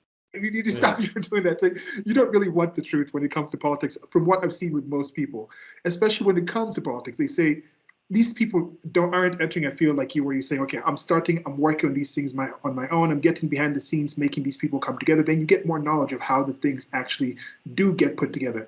A lot of people want to say, oh no, I just need to be empowered. I need representation. I need to be given this position. I need to be given this this power and this position. And you're never really going to achieve things that are much value in that sense if you have to see somebody else who looks like you, who feels like you, identifies like you, doing that thing before you do it. Then chances are, if somebody else was able to do it, then they'd be doing it. So why would you wait for somebody else to do it before you're the person doing it? That's a weird thing that I really don't get with people when they're approaching politics, especially. It's the mystery, right? Because they don't know what needs to be done, right? And that's again that mystification of what actually, because they don't know, they want to get somebody else to do it. Maybe if they did know, maybe they would try it themselves, right? But you don't find this in a book somewhere. No. You know what I mean? It's you have to go and do it, and you figure it out for yourself. Maybe I could write a book, but there's plenty of activists out there who have written these books, and they will tell you, all the same thing every day. All of them will tell you the same thing: show up and participate. That's even, yeah. Go ahead. Sorry, and even as you said your people are meeting. Even some people in high positions of power will say, okay, no, wait, I need you, Vish, to come and introduce me to this other person because they personally know they can't do this. And this is one thing I just thought of now, that I've been getting more empathetic with these regressive people, because the things they seem to demand from other strangers, I'm like, who is in your personal life, let alone your self-respect, your self-confidence? But why do you need so much reinforcement from strangers? You don't need that if you have people in your life that are supporting you. So these people must be very lonely, weak, scared people for them to demand so many things from other people and all this control and power. It's a sad situation. Well, I wonder too if to a degree, like, they know they're not being honest. Everyone's just kind of conforming to a certain thing. So if everyone's just conforming to a certain thing, those people will turn if the situation changes as well. So they know, like you and I have each other's backs because we're not afraid to be honest with each other. But those people, it's all just like saying what you're supposed to Yeah. fit in. So it's like maybe on some level they know, oh, if the trends change or something, these people aren't going to stick with me. Maybe that's it. That's scary. That's a scary Yeah, place to yeah. be. Well, That yeah, I is mean, scary. if socializing and making friends is already a hard enough task for you, right? Could you like what sense would you have in like for for not having better terms to say this, but using people to see those ends that you want Yeah. to see? And what do you think the most successful people in the world aren't doing that? Everyday people that you meet in the street aren't doing that. Everybody does it, right? But you have to accept reality for what it is first, and that if you want things, you gotta it's most likely people have those things for you, Mhm. right? And you just Yeah. have to figure out a way to get it from them. And if you're not Yeah. convincing, and if you're not likable, if you don't have something to offer, it's very hard to get it. And you could be a child about it and cry and rant and throw tantrums until you get it, right? Do you see where I'm getting with this? Where this Yeah. translates eventually to a Yeah. larger, this is meta in itself. You could throw tantrums, trying to do it like a child, Yeah. or you could, be a grown up, be an adult, sometimes be a man, right, and go and talk and convince and demand and do the hard work, right? Yeah. And You're talking about yeah, man there. Like this is something you mentioned before when we talked about how manipulation is not an inherently negative term. It's out there when you go out. Now, there's different ways you can manipulate people. There's different levels of force and coercion you can use to manipulate a person. Like you're talking about with kids. So when you say Elon Musk is one of the most powerful people, most powerful African American in the world, you might say something like that. But then, is Elon Musk really more powerful than his baby? His baby might have no ability to speak or do anything, but the influence that baby can exert on the most powerful man, who's probably the most powerful. If you say human beings are tools and we are tools, we can use tools. So who can manipulate the person who can get access to the most tools ever? And that's probably Elon Musk's kid. So is Elon Musk's kid really the person who can manipulate the most things in the world? So, but that manipulation, you wouldn't say that's a situation where that kid is. Some people might rise a parasite. I don't really like people thinking that mentality, but they might say that's something that's coercive. But it's not coercive. There's somebody who cares there. But then once you have abilities to communicate, as you said, in different ways, you should be able to use that way. Have those conversations. Yes, I'll do this for you. You come to my dinner, and that gets me to do this other thing. Then you weigh: is this something that I'm really harming people? Cost benefit analyses that go through these, and it's the beautiful kind of socialization networks, webs that we kind of live in. That and I'm hoping to also create this I Know Great People series, and it's going really well. Really glad we're able to have this conversation. It's super fun yeah. times. Well, what you're, really what people are hoping for in their representative is that, like, the person who they have doing that, making those moves, has the right rubric, right? The right algorithm to make those decisions, right? That's what, and sometimes that can be faked, right? And where I can fake that algorithm and you believe that, and then you give me the power that I'm looking for, and then I start implementing the real algorithm, right? And that's when Yeah. people feel betrayed, right? And so, that's what you're really trying to figure out with a lot of people is, who has the authentic algorithm that they're using, what they put, in the forefront, what they do behind the scenes can both be explained with one algorithm, Yeah, and that's a so tough thing, especially in current timeline with the current administration, the politics as usual. I think that has shown people how politics was, as we mentioned before, pre-Obama. Obama was very well packaged. He was very well communicator. Whether you liked his policies or not, he was a great political animal. He was really good at that. Really good at doing yeah. that. Had a lot of people behind him, and his messaging was on point. And he achieved a few things a few significant things, and the coverage, of course, of the media was different. Then when it came to Trump, there wasn't that much focus on the political aspects of things. So it's almost like for 4 years, nobody really, it almost almost 12 years, nobody really paid attention to politics. And then you come back and you have the pure political animal of Joe Biden. And it's not, you see it completely because even before people were like, okay, this is something that Trump is doing. That's something Obama's doing. Even before it was Clinton, it was Bush. That was a mentality you'd look at. These people would seem like these are massive giants, behemoths going through and making things happen. But very few people can really look at the Brandon Harris administration and think these are the people in charge. Now you see the entire state laid out to bear with all the machines working and things like that. And people, I'm glad that people are doing this. It's sad, it's scary for some people, but I'm glad that most of the people are like, this is horrific. Like, we don't want this. Like, what is going on? What happens, what's laid bare is the fact that our ruling class are a bunch of incompetent losers, right? Yeah. Like, they're just like, I would, me, you, Silas, you, Steven, would look better, sound smarter in those same positions than they do, right? And we would be more authentic, and they are so bad and incompetent, but so desperate for that imposter ruling class. They are an imposter class, an occupational elite. They sit there for jobs. They don't sit there to serve, that's, and you're seeing they're just really good liars. But in reality, you wouldn't hire these people to flip your burgers. No. I wish they were. I almost wish they were better liars because actually, on one aspect, as I said, my preference for honesty. I'm glad they're not as good as liars they lie as well the ones were enough before. to keep in line of base that keeps them in power. Yeah, and it's you understand what I'm saying? Their lies are good enough. The quality of the liars have dropped. Yeah. Right. Exactly. Because I remember when I was much younger, the first time I started paying attention to American politics, there in 1994. And I remember seeing like George Bush when he was in there and people were making fun of him. And I was thinking, well, at least with George Bush, he seems like somebody you could meet at a bar and have like a beer with. I think it was before I was drinking, so I don't know why I was talking about this.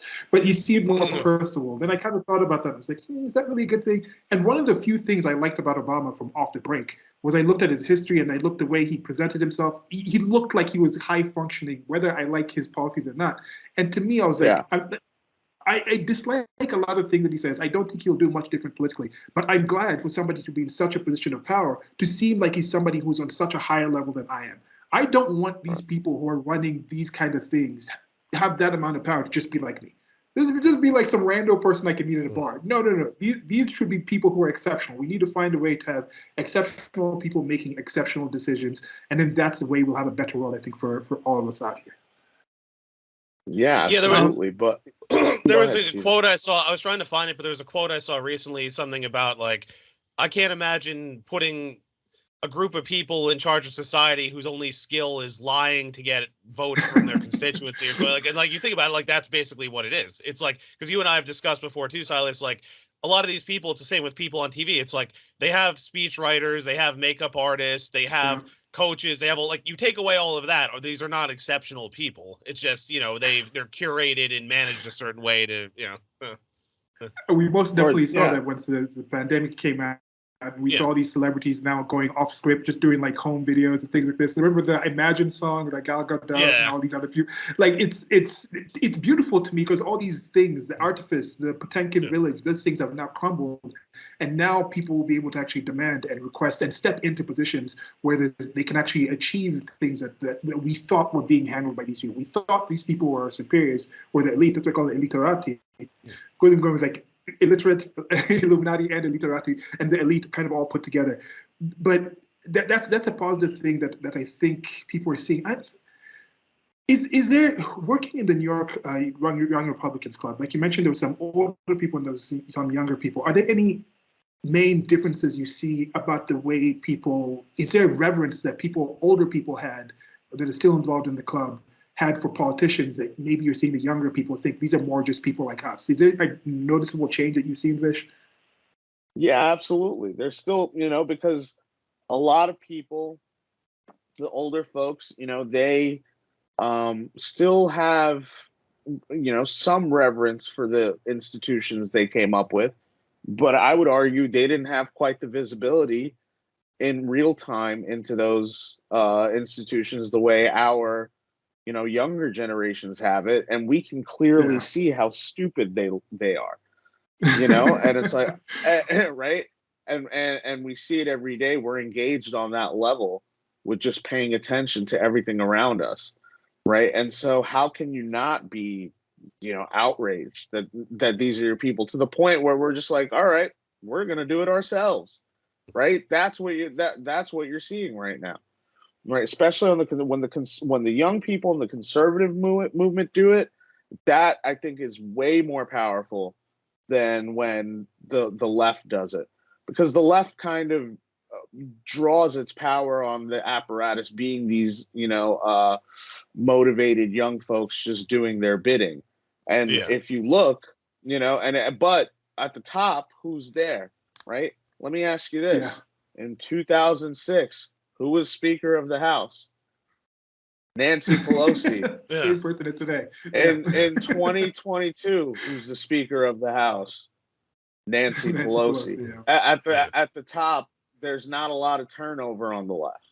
You know what I mean? And through the institutions, whereas when conservatives, when young conservatives usually are more capable at what their field is or what they've decided to participate in, and they usually go and enrich themselves, make money, establish themselves. And then, as they get older, they have families and stuff. They look around, it's like, well, I actually have to take more responsibility here and go serve because, things are degrading without my attention to them.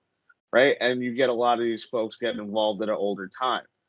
But I think now what you're seeing is like, these young conservatives are so outraged at the leadership and what's there in office right now, and these decision makers, where they're like, you know what, I will drop that pursuit of enriching myself to fix a problem I see as right now as needing my talents, and so that's what I think you're seeing. And my low key, obviously, the New York Young Republican Club, it's not a college Republicans club.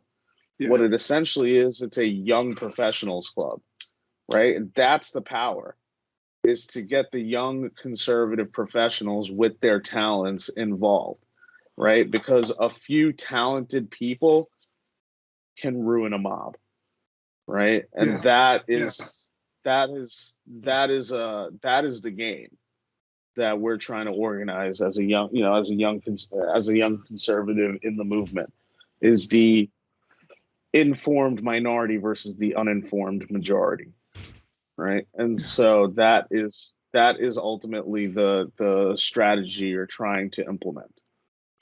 I think too, part of this as well, what you're getting at with the Democrats being in power so long, it has to do with this recurring conversation I've had with other people about how a lot of people forget that, like, I think these long-term Democrat supporters have lost sight of the fact that, like, the Democrats at one point, they were represented more by like labor unions, working class type people, but that flipped. And I think certain people, like some of my older relatives who have just voted Democrat forever, they've lost sight of that. And it's like they've lost sight of the fact that, now it's like they control academia, most media, big tech, Hollywood, all this. So it's like they've become that entrenched establishment, whereas there used to be more of that sort of working class thing, but now that flipped, and now it's the Republicans who are picking up those people. Yeah, because whenever they talk about money people on the right, it's like it's a handful of people now. There's like Adelson. I mean, a lot of like Musk, I guess, is kind of libertarian, but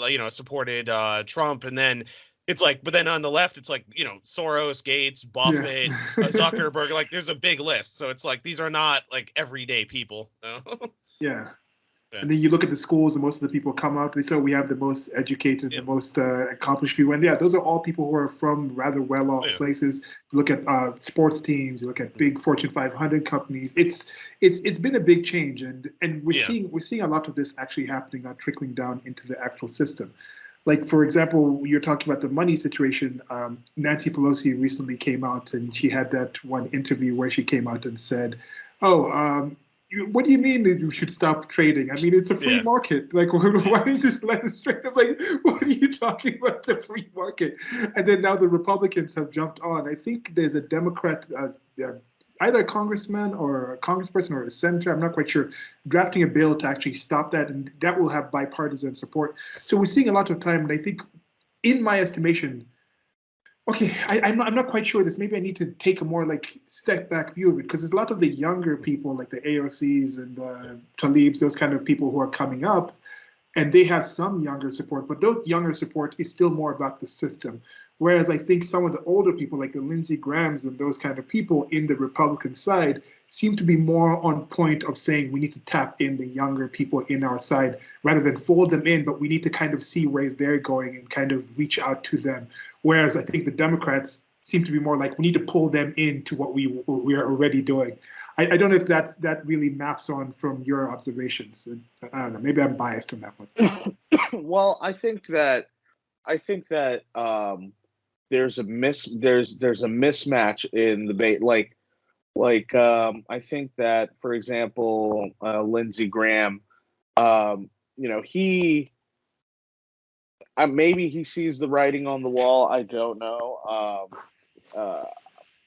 I think that if he's trying to reach out, to younger people and kind of make sure that the party has some foothold in that he would make sure to keep Trump on his side and be publicly for Trump, because I think, the growth of the club and a lot of the you see with young people across America in terms of their interest in conservatism is driven by Trump.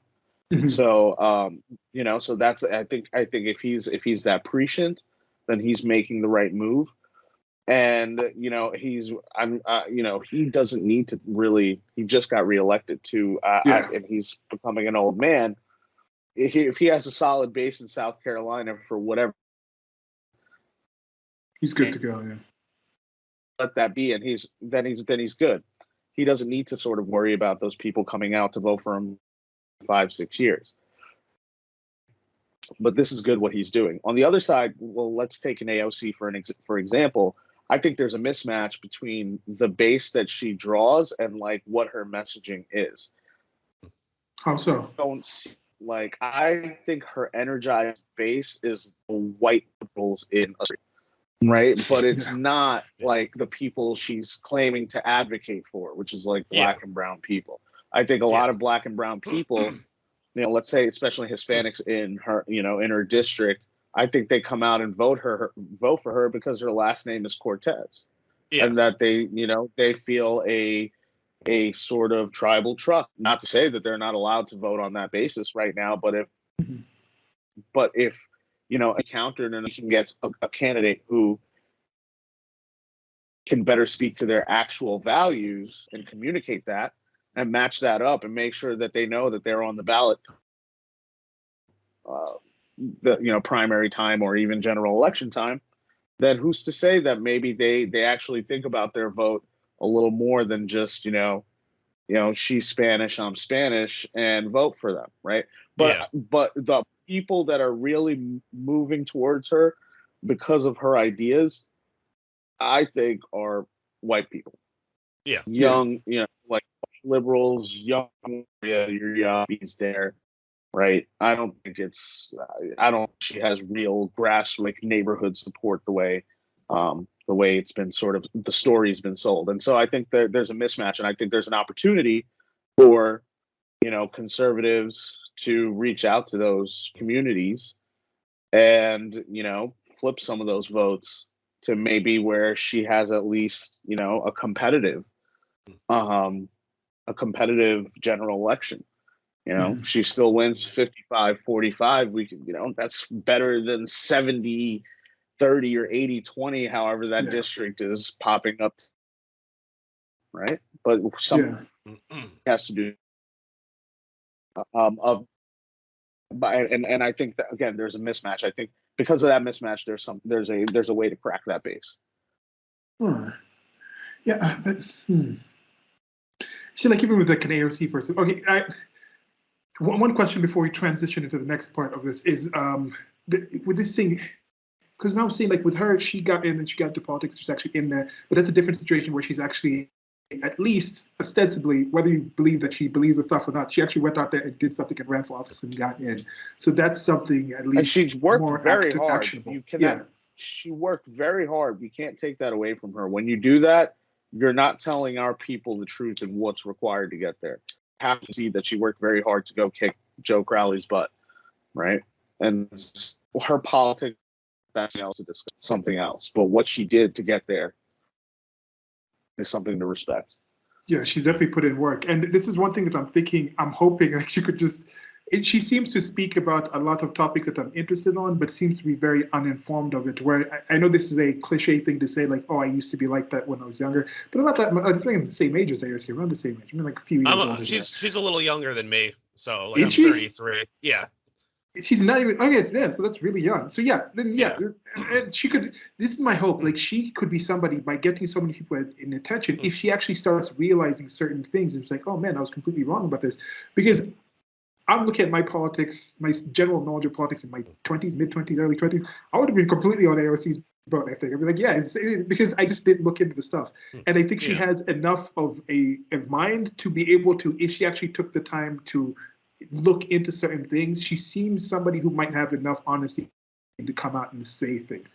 And I don't think she would stand to lose too much by being a lot more rational on and informed on certain topics. I think, like, especially when it comes to the economics, she seems to have a really interest in that. And it's just once you start realizing how much, like, it's not really this oppression thing, it's not really this racism thing, there actually is opportunity and having choice and freedom of markets. It's really regulations that are stopping these things. Once you start realizing some of these things, I think it really alters, and I just don't think she's realized some of those things. Her and many other younger people, I don't know if I have hope. I still have hope. I think she grew up in a bubble. I mean, you know, she sorry. She grew up, I mean, she was born in the Bronx, but she grew up in Westchester. I mean, we knew someone who went to high school with her. A friend of mine knows someone as well.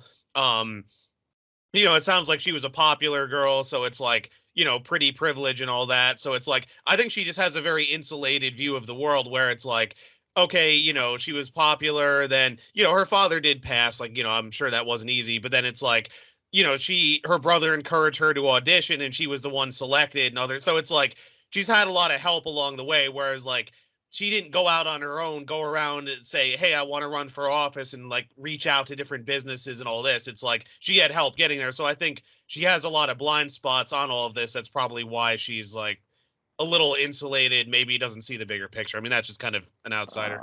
No, I think You it's the mismatch of the base. I think it's the mismatch of the base.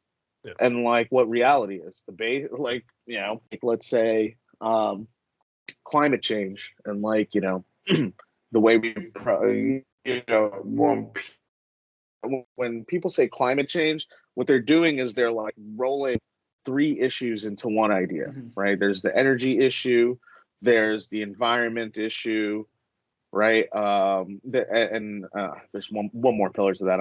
It's slipping my mind, but for example, like I think if you are, you know, you really believe in climate change, then you and you really want to use clean energy, then you have to pursue nuclear, right? And so, but if you are hell bent on using things like, you know, solar, wind, and this other stuff because it seems to you cleaner and safer than nuclear, but it's not. That's not. I don't even think statistically that's true. Then you are going to be an advocate for solution. She just can't sell it to her base. Yeah. And yeah, so we're talking about seeing somebody in such a position, probably learning something new.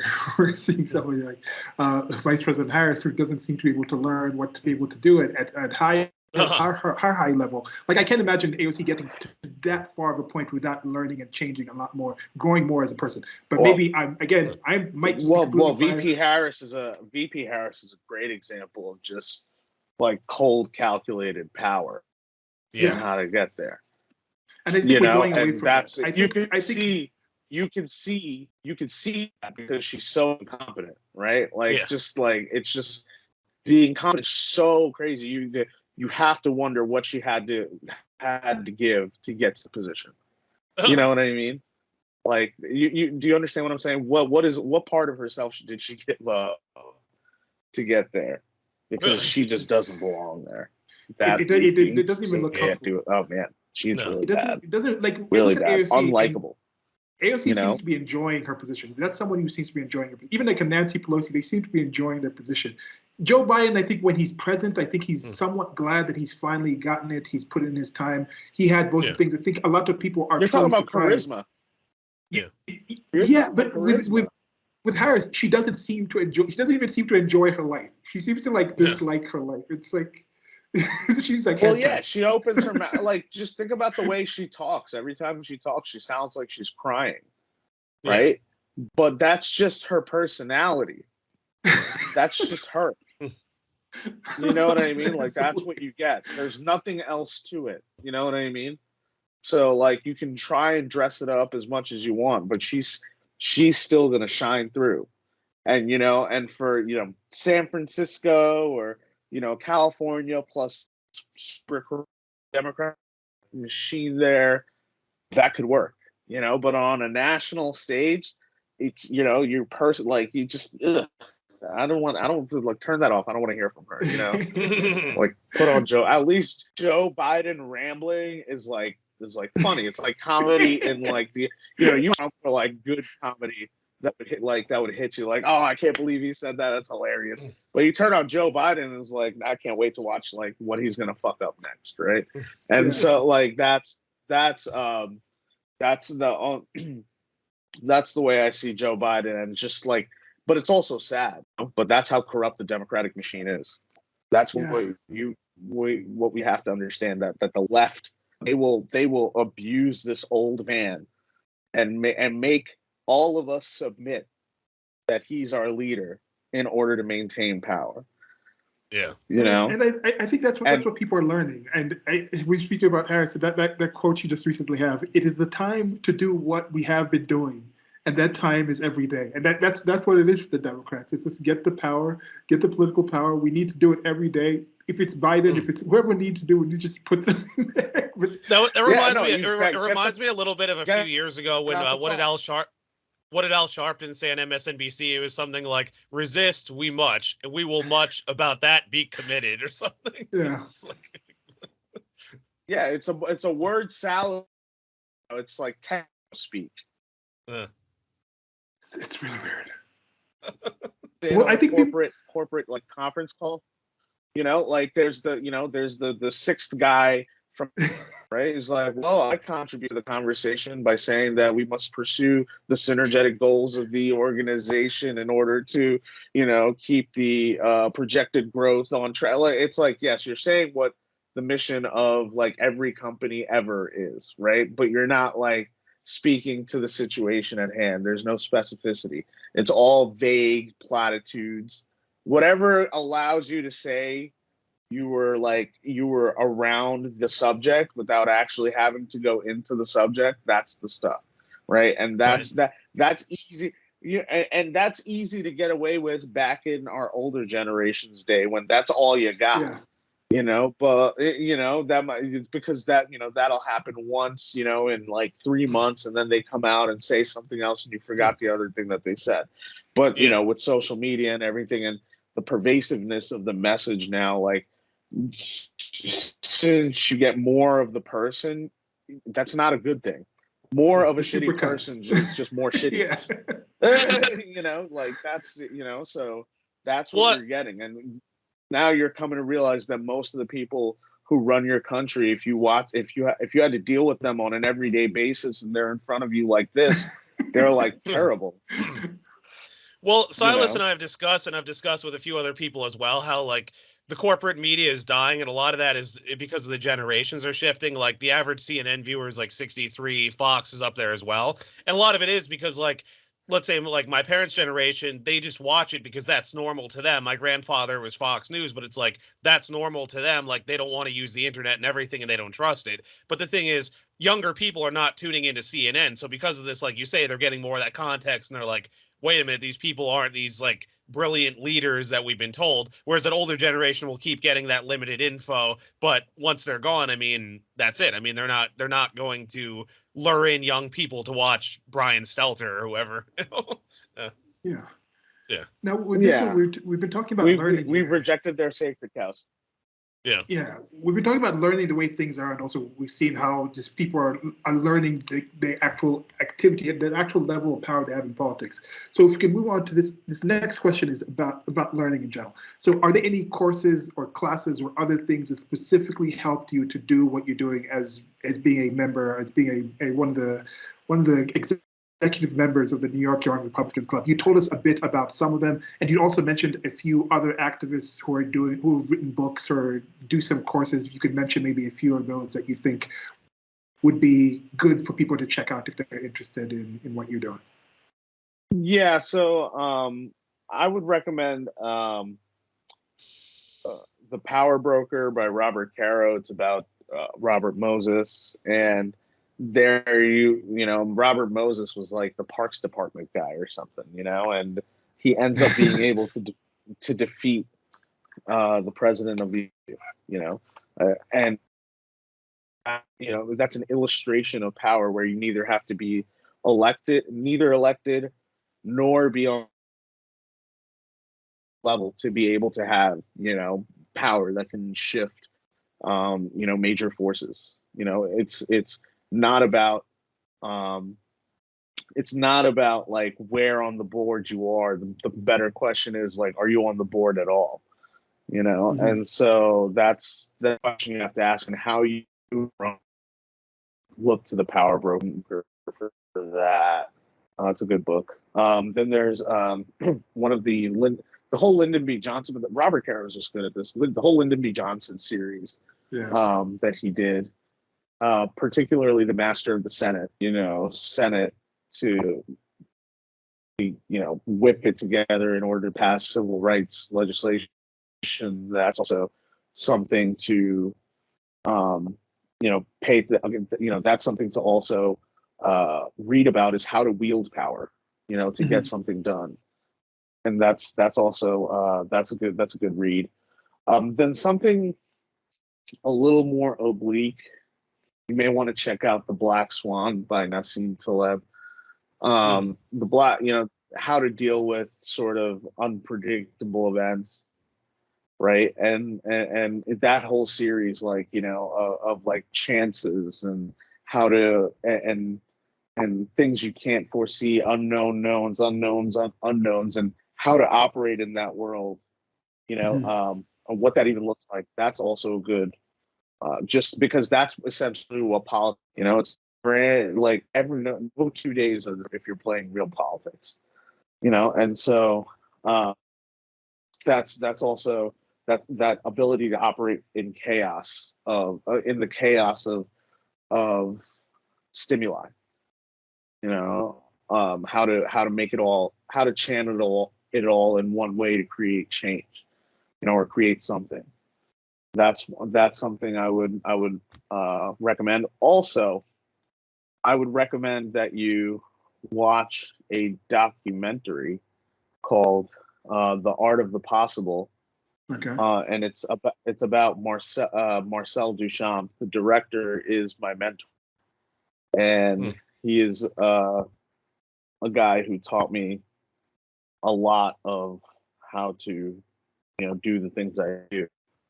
And that movie is a great intellectual underpin for the way that I operate.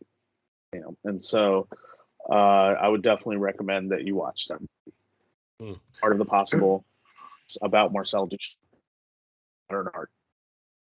We're talking. You talk about learning, and you just mentioned Duchamp, and we've talked about the bureaucracy, the system, and things like that. And I just remember one thing from Afghanistan, where of course trillions of dollars were spent there. But I remember one thing that really put it together was I was watching a documentary, and it was these women in a class teaching some Afghan women wearing their burqas and things. There wasn't full on niqab, but there was. I remember it was like kind of a reddish room. They're watching clips of Duchamp's like. It was the same shop. Maybe saying a different shop with the latrine that was turned into like a water fountain, but it's like a latrine. And they zoom in on one of the girls, and she's just like, Yes. "What?"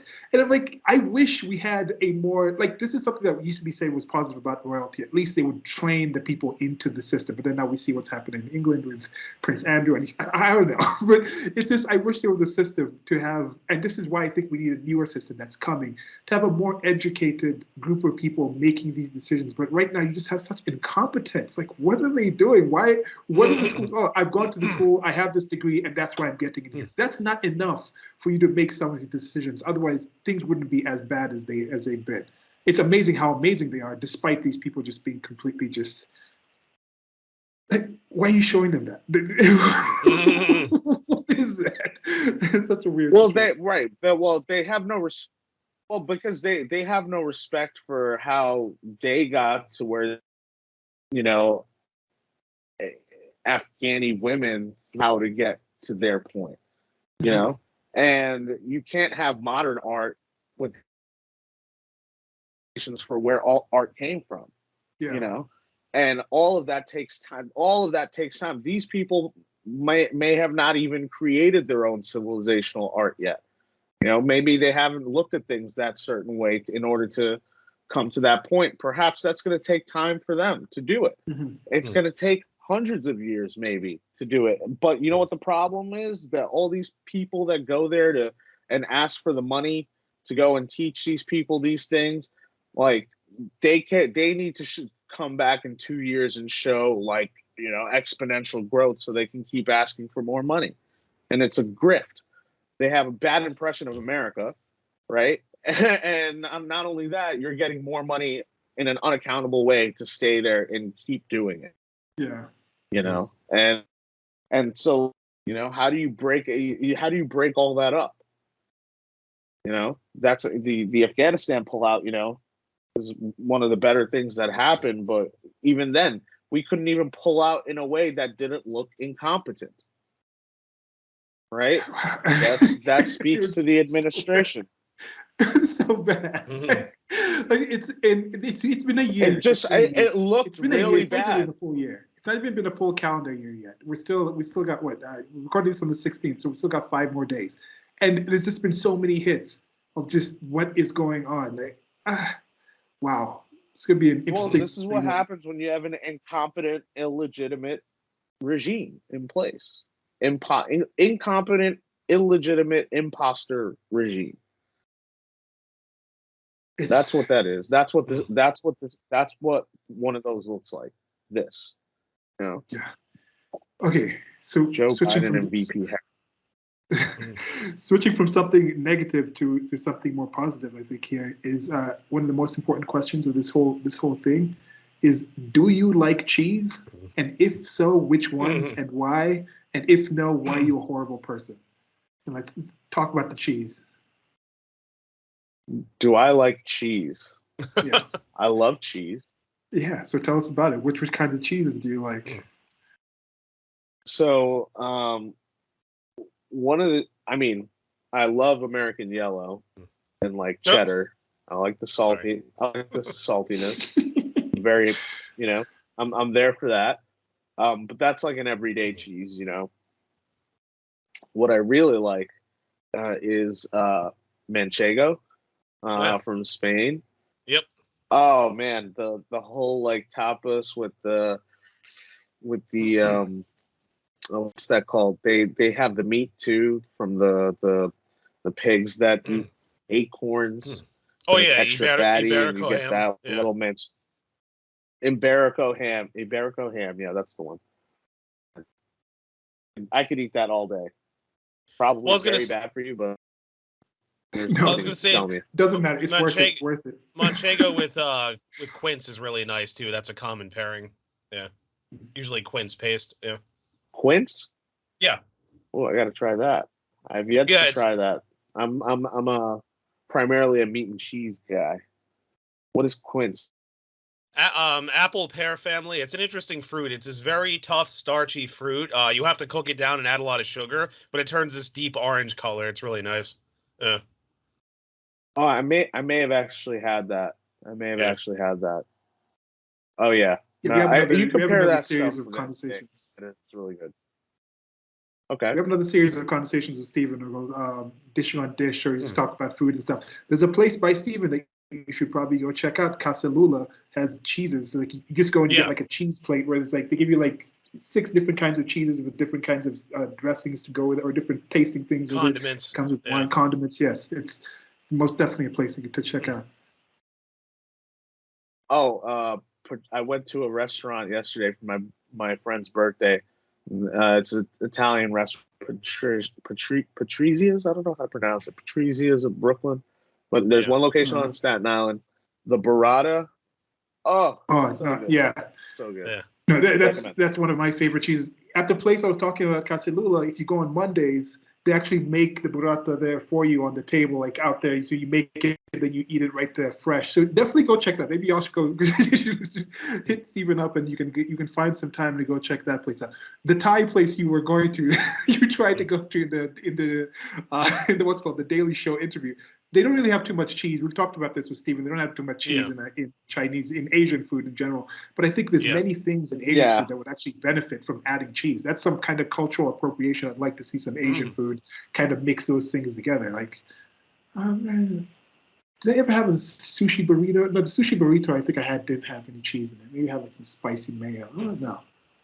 Well, like certain wines, like there's Riesling, they recommend with like Thai food, actually Thai or Vietnamese, because it's like a little fruity, a little mineral, but not overly sweet, and it sort of like works well with the spice. Like it mitigates it a little, but doesn't like dull it completely. It's like stuff like that's kind of interesting to me.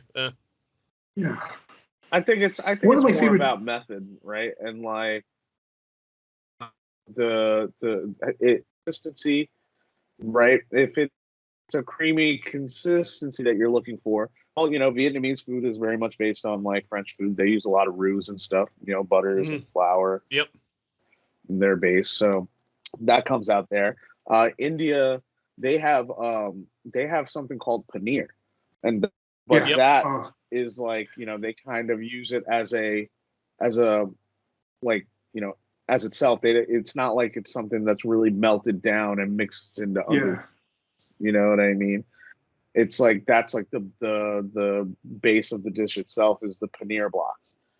So maybe China. So I would say some spicy meats could benefit with a little like salty, creamy consistency. Give maybe in Szechuan, as like a dipping sauce on the side is like a cheese, like a creamy cheese. That would be cool. Yeah. One of my favorite things on Indian, almost every time I go to an Indian place, I'll order the palak paneer. That's one of the things I'm almost like I want to try them at every single place that I go to. And a similar thing, more Americanized, is like the cheese fries. I want to do like a tour of America and eat cheese fries. Whenever I see cheese fries, I'll order them. Cheese fries or wings, just like those things together. So yeah, this cheese is an amazing thing. It's amazing cheese. Chess. Okay. So moving on to the last question here of the primary part of the questionnaire. Thank you all so much for listening, and thank you, Vish, for having these with us. As we mentioned, this is the first of 3 different parts, and there will be 2 more parts coming at least, and we'll have him on for just other talks about politics and other things. Vish is a relatively interesting guy.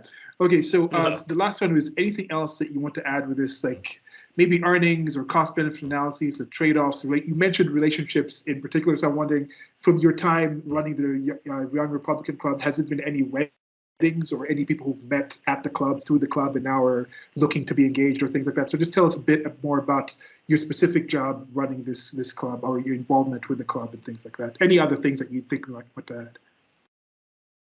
Well, yeah. First of all, I'm very happy to say a bunch of people who've met at our club have now ended up married. Shout out to Matthew Wilson and Evelyn Murray. They got married a couple years ago. I think they met at our club. And there are. What's also good is that a bunch of our club members do get married, and they do end up in long lasting relationships, and that's also a good sign, right? Hope if you're part of our club and you're although isn't in our club, you are no matter what. So not just that, but I mean, we've helped. See, that's the whole idea. When I'm talking, when I say from an individual standpoint, I am going somewhere to create and maintain relationships, and so we want people to all get in there and start mingling and finding reasons to work with each other. Because it's not, maybe it's I can't do it all by my lonely to go and sit in between each person and figure out what connection can be made. It's better that, I give a great facility in order for them to pursue it themselves, right? And just put them in the right comfortable situation where that's all they're thinking about, in that moment. And so as the role of the club, at least for, here in New York City and in the local implication with the real people that we've organized in person. Mm-hmm. If my role in the club, I'm kind of like the ambassador to, the DC crowd and like the influencer crowd, say like, I'm the one that goes on the road. I do, like the chief diplomat kind of role. So, because I am able to move around and interact with these people a little bit more by way of, my time at the war. Yeah. So that gives me that access. And so kind of the club's, chief advisor per se, like I in terms of strategy and tactics, I would say that my opinion is definitely valued in that in that sphere, as well as my Rolodex, and so that's and whether that's media strategy, the air game, or whether that's ground strategy, the whether that's knocking on doors or how we do that and implement that, or events or stuff like that, protests, all that. I can advise on any type of strategy or tactics, whether that's on the ground or on through the air. And so that's kind of the role I play, is just like the say, the oracle with the SS.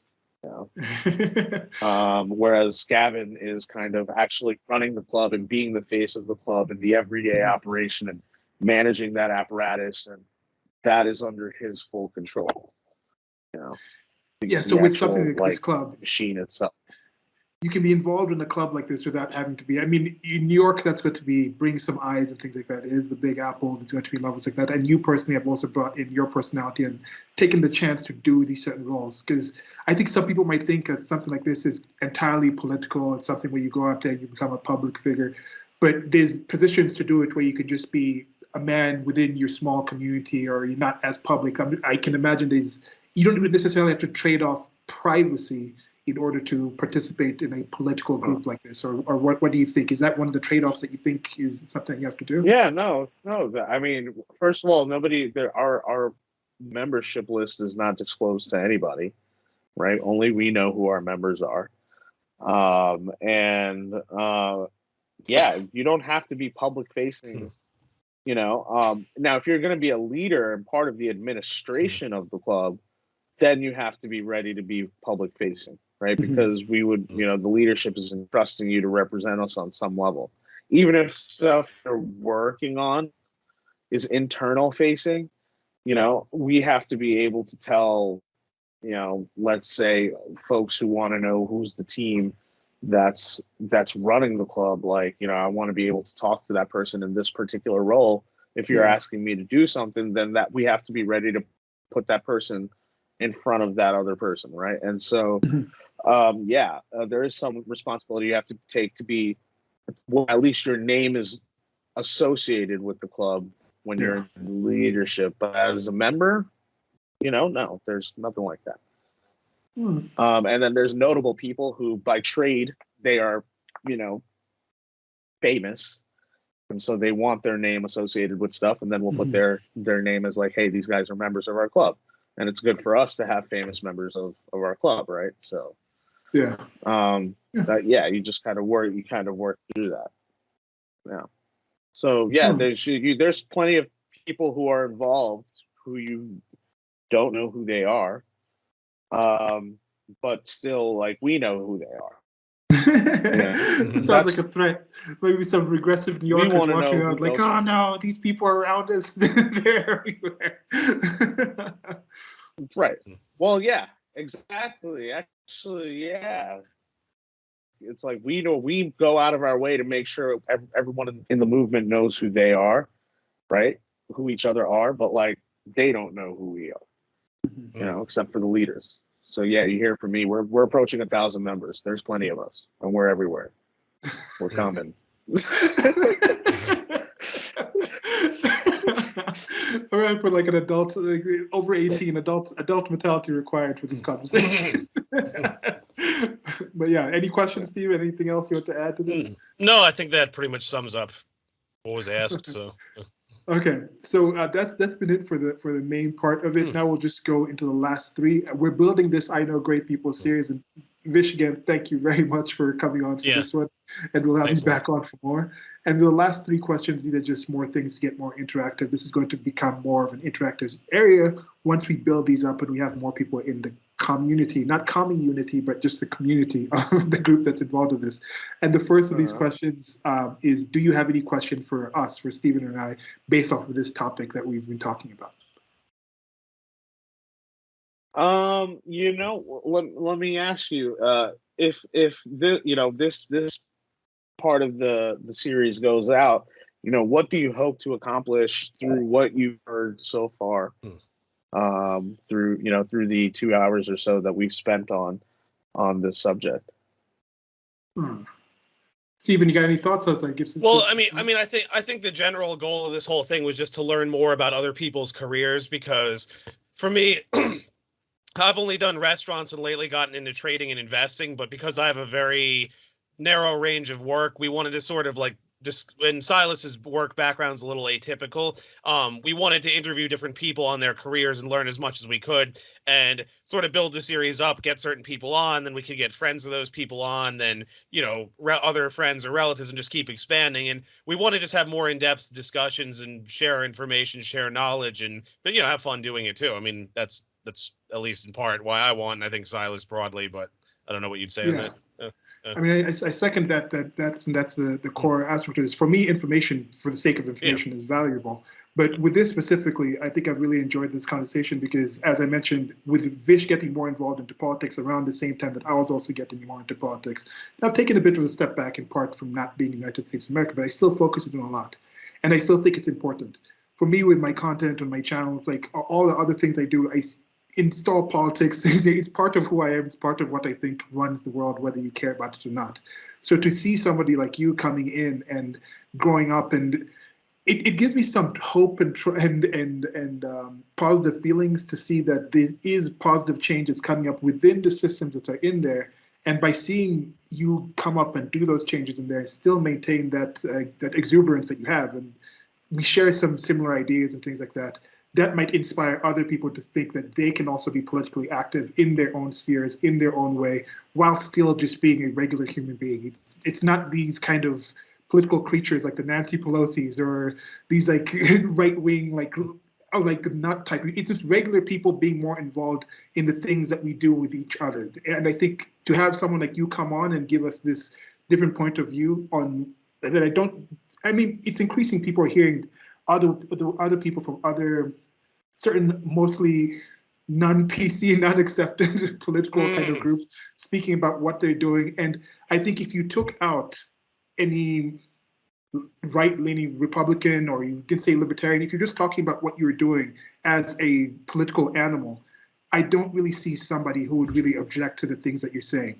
But because they have been manipulated into thinking like Steve Bannon is this, Donald Trump is that, if you're a Republican, you're this. Once you take those things out of there, I think when people look at what you're doing, they can look at it as something admirable, and it might inspire them to do more. And it can also inspire me to think, okay, if I'm doing more work, there's actually results coming because look, Vish has done this and reached out to these people and achieved these things. So in that end, I think this conversation might help towards that. Definitely. Yeah.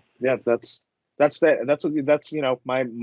hope too. That it's just it's to demystify the whole thing so that more people can get involved, right? Mhm. And it's a lot of it is, how much, the club itself is a volunteer organization, and this is, I don't get paid to be here to talk about all here to share, and the more we get there to share, the more I hope somebody else picks it up and can also use it to implement the change that they want to see, right? Because to me, it's that generation that's just looking for ways create change towards the things that they care about, and they just feel like it's hopeless and they can't do it. And like, all I'm trying to do is say that's not true, and this is how I did it, and maybe you can use some of this or all of this to help it make it happen for you too. So that's that's what I'm hoping to accomplish here.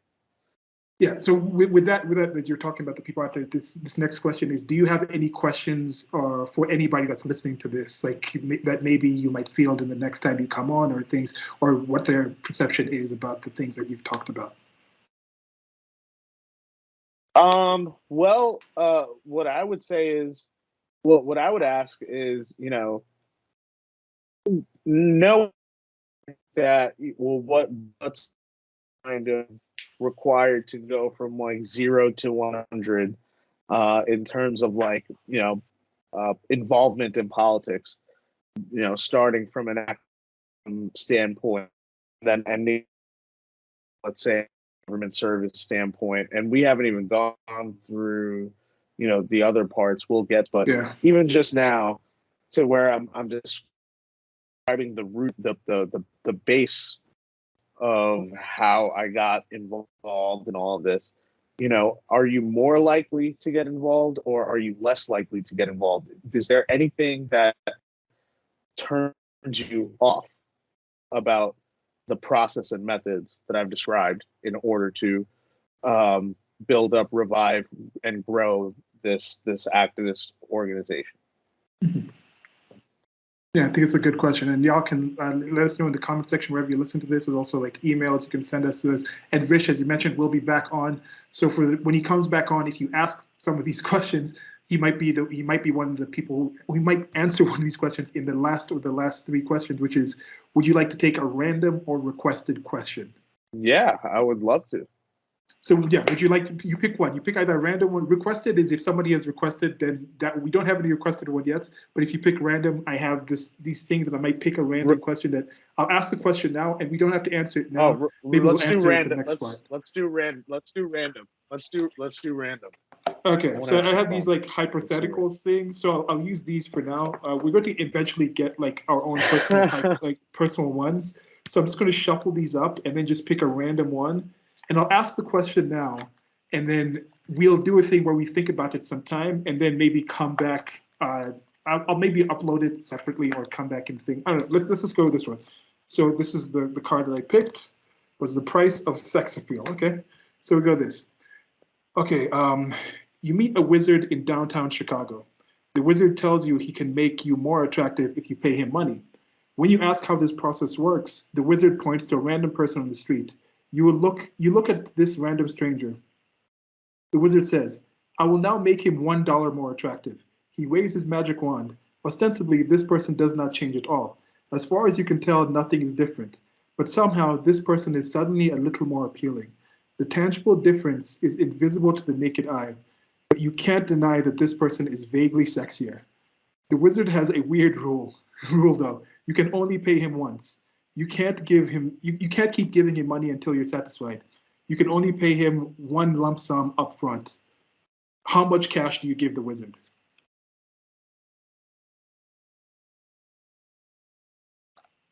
To increase my sex appeal.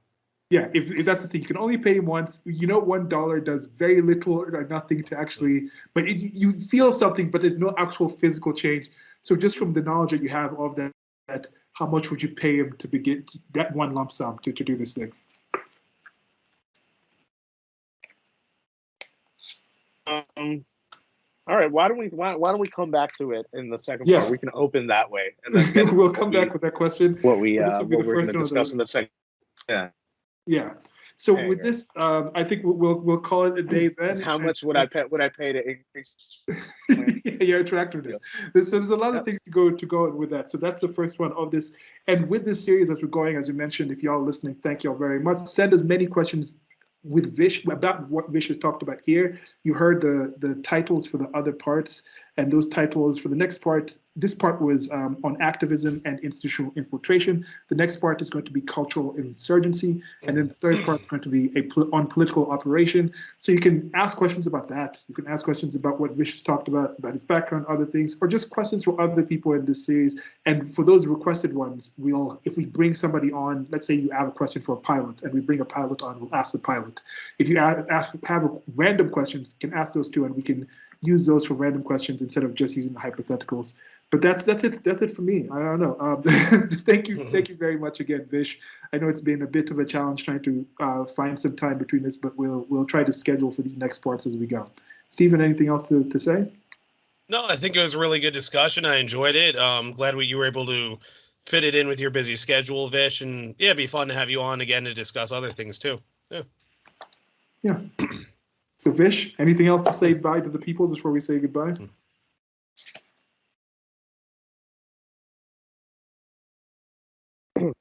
Never say never, man. Don't give up. Get involved. Show up. 70 to 80% of the battle is showing up. Just show up. That's it. Show up. So that's it, guys, gals, and everything else in between. Thank you all very much. And you guys, you can stay on for just a bit longer. We'll just say your goodbyes after this. Sure. So that's for me, Silas. Goodbye. Bye, everybody.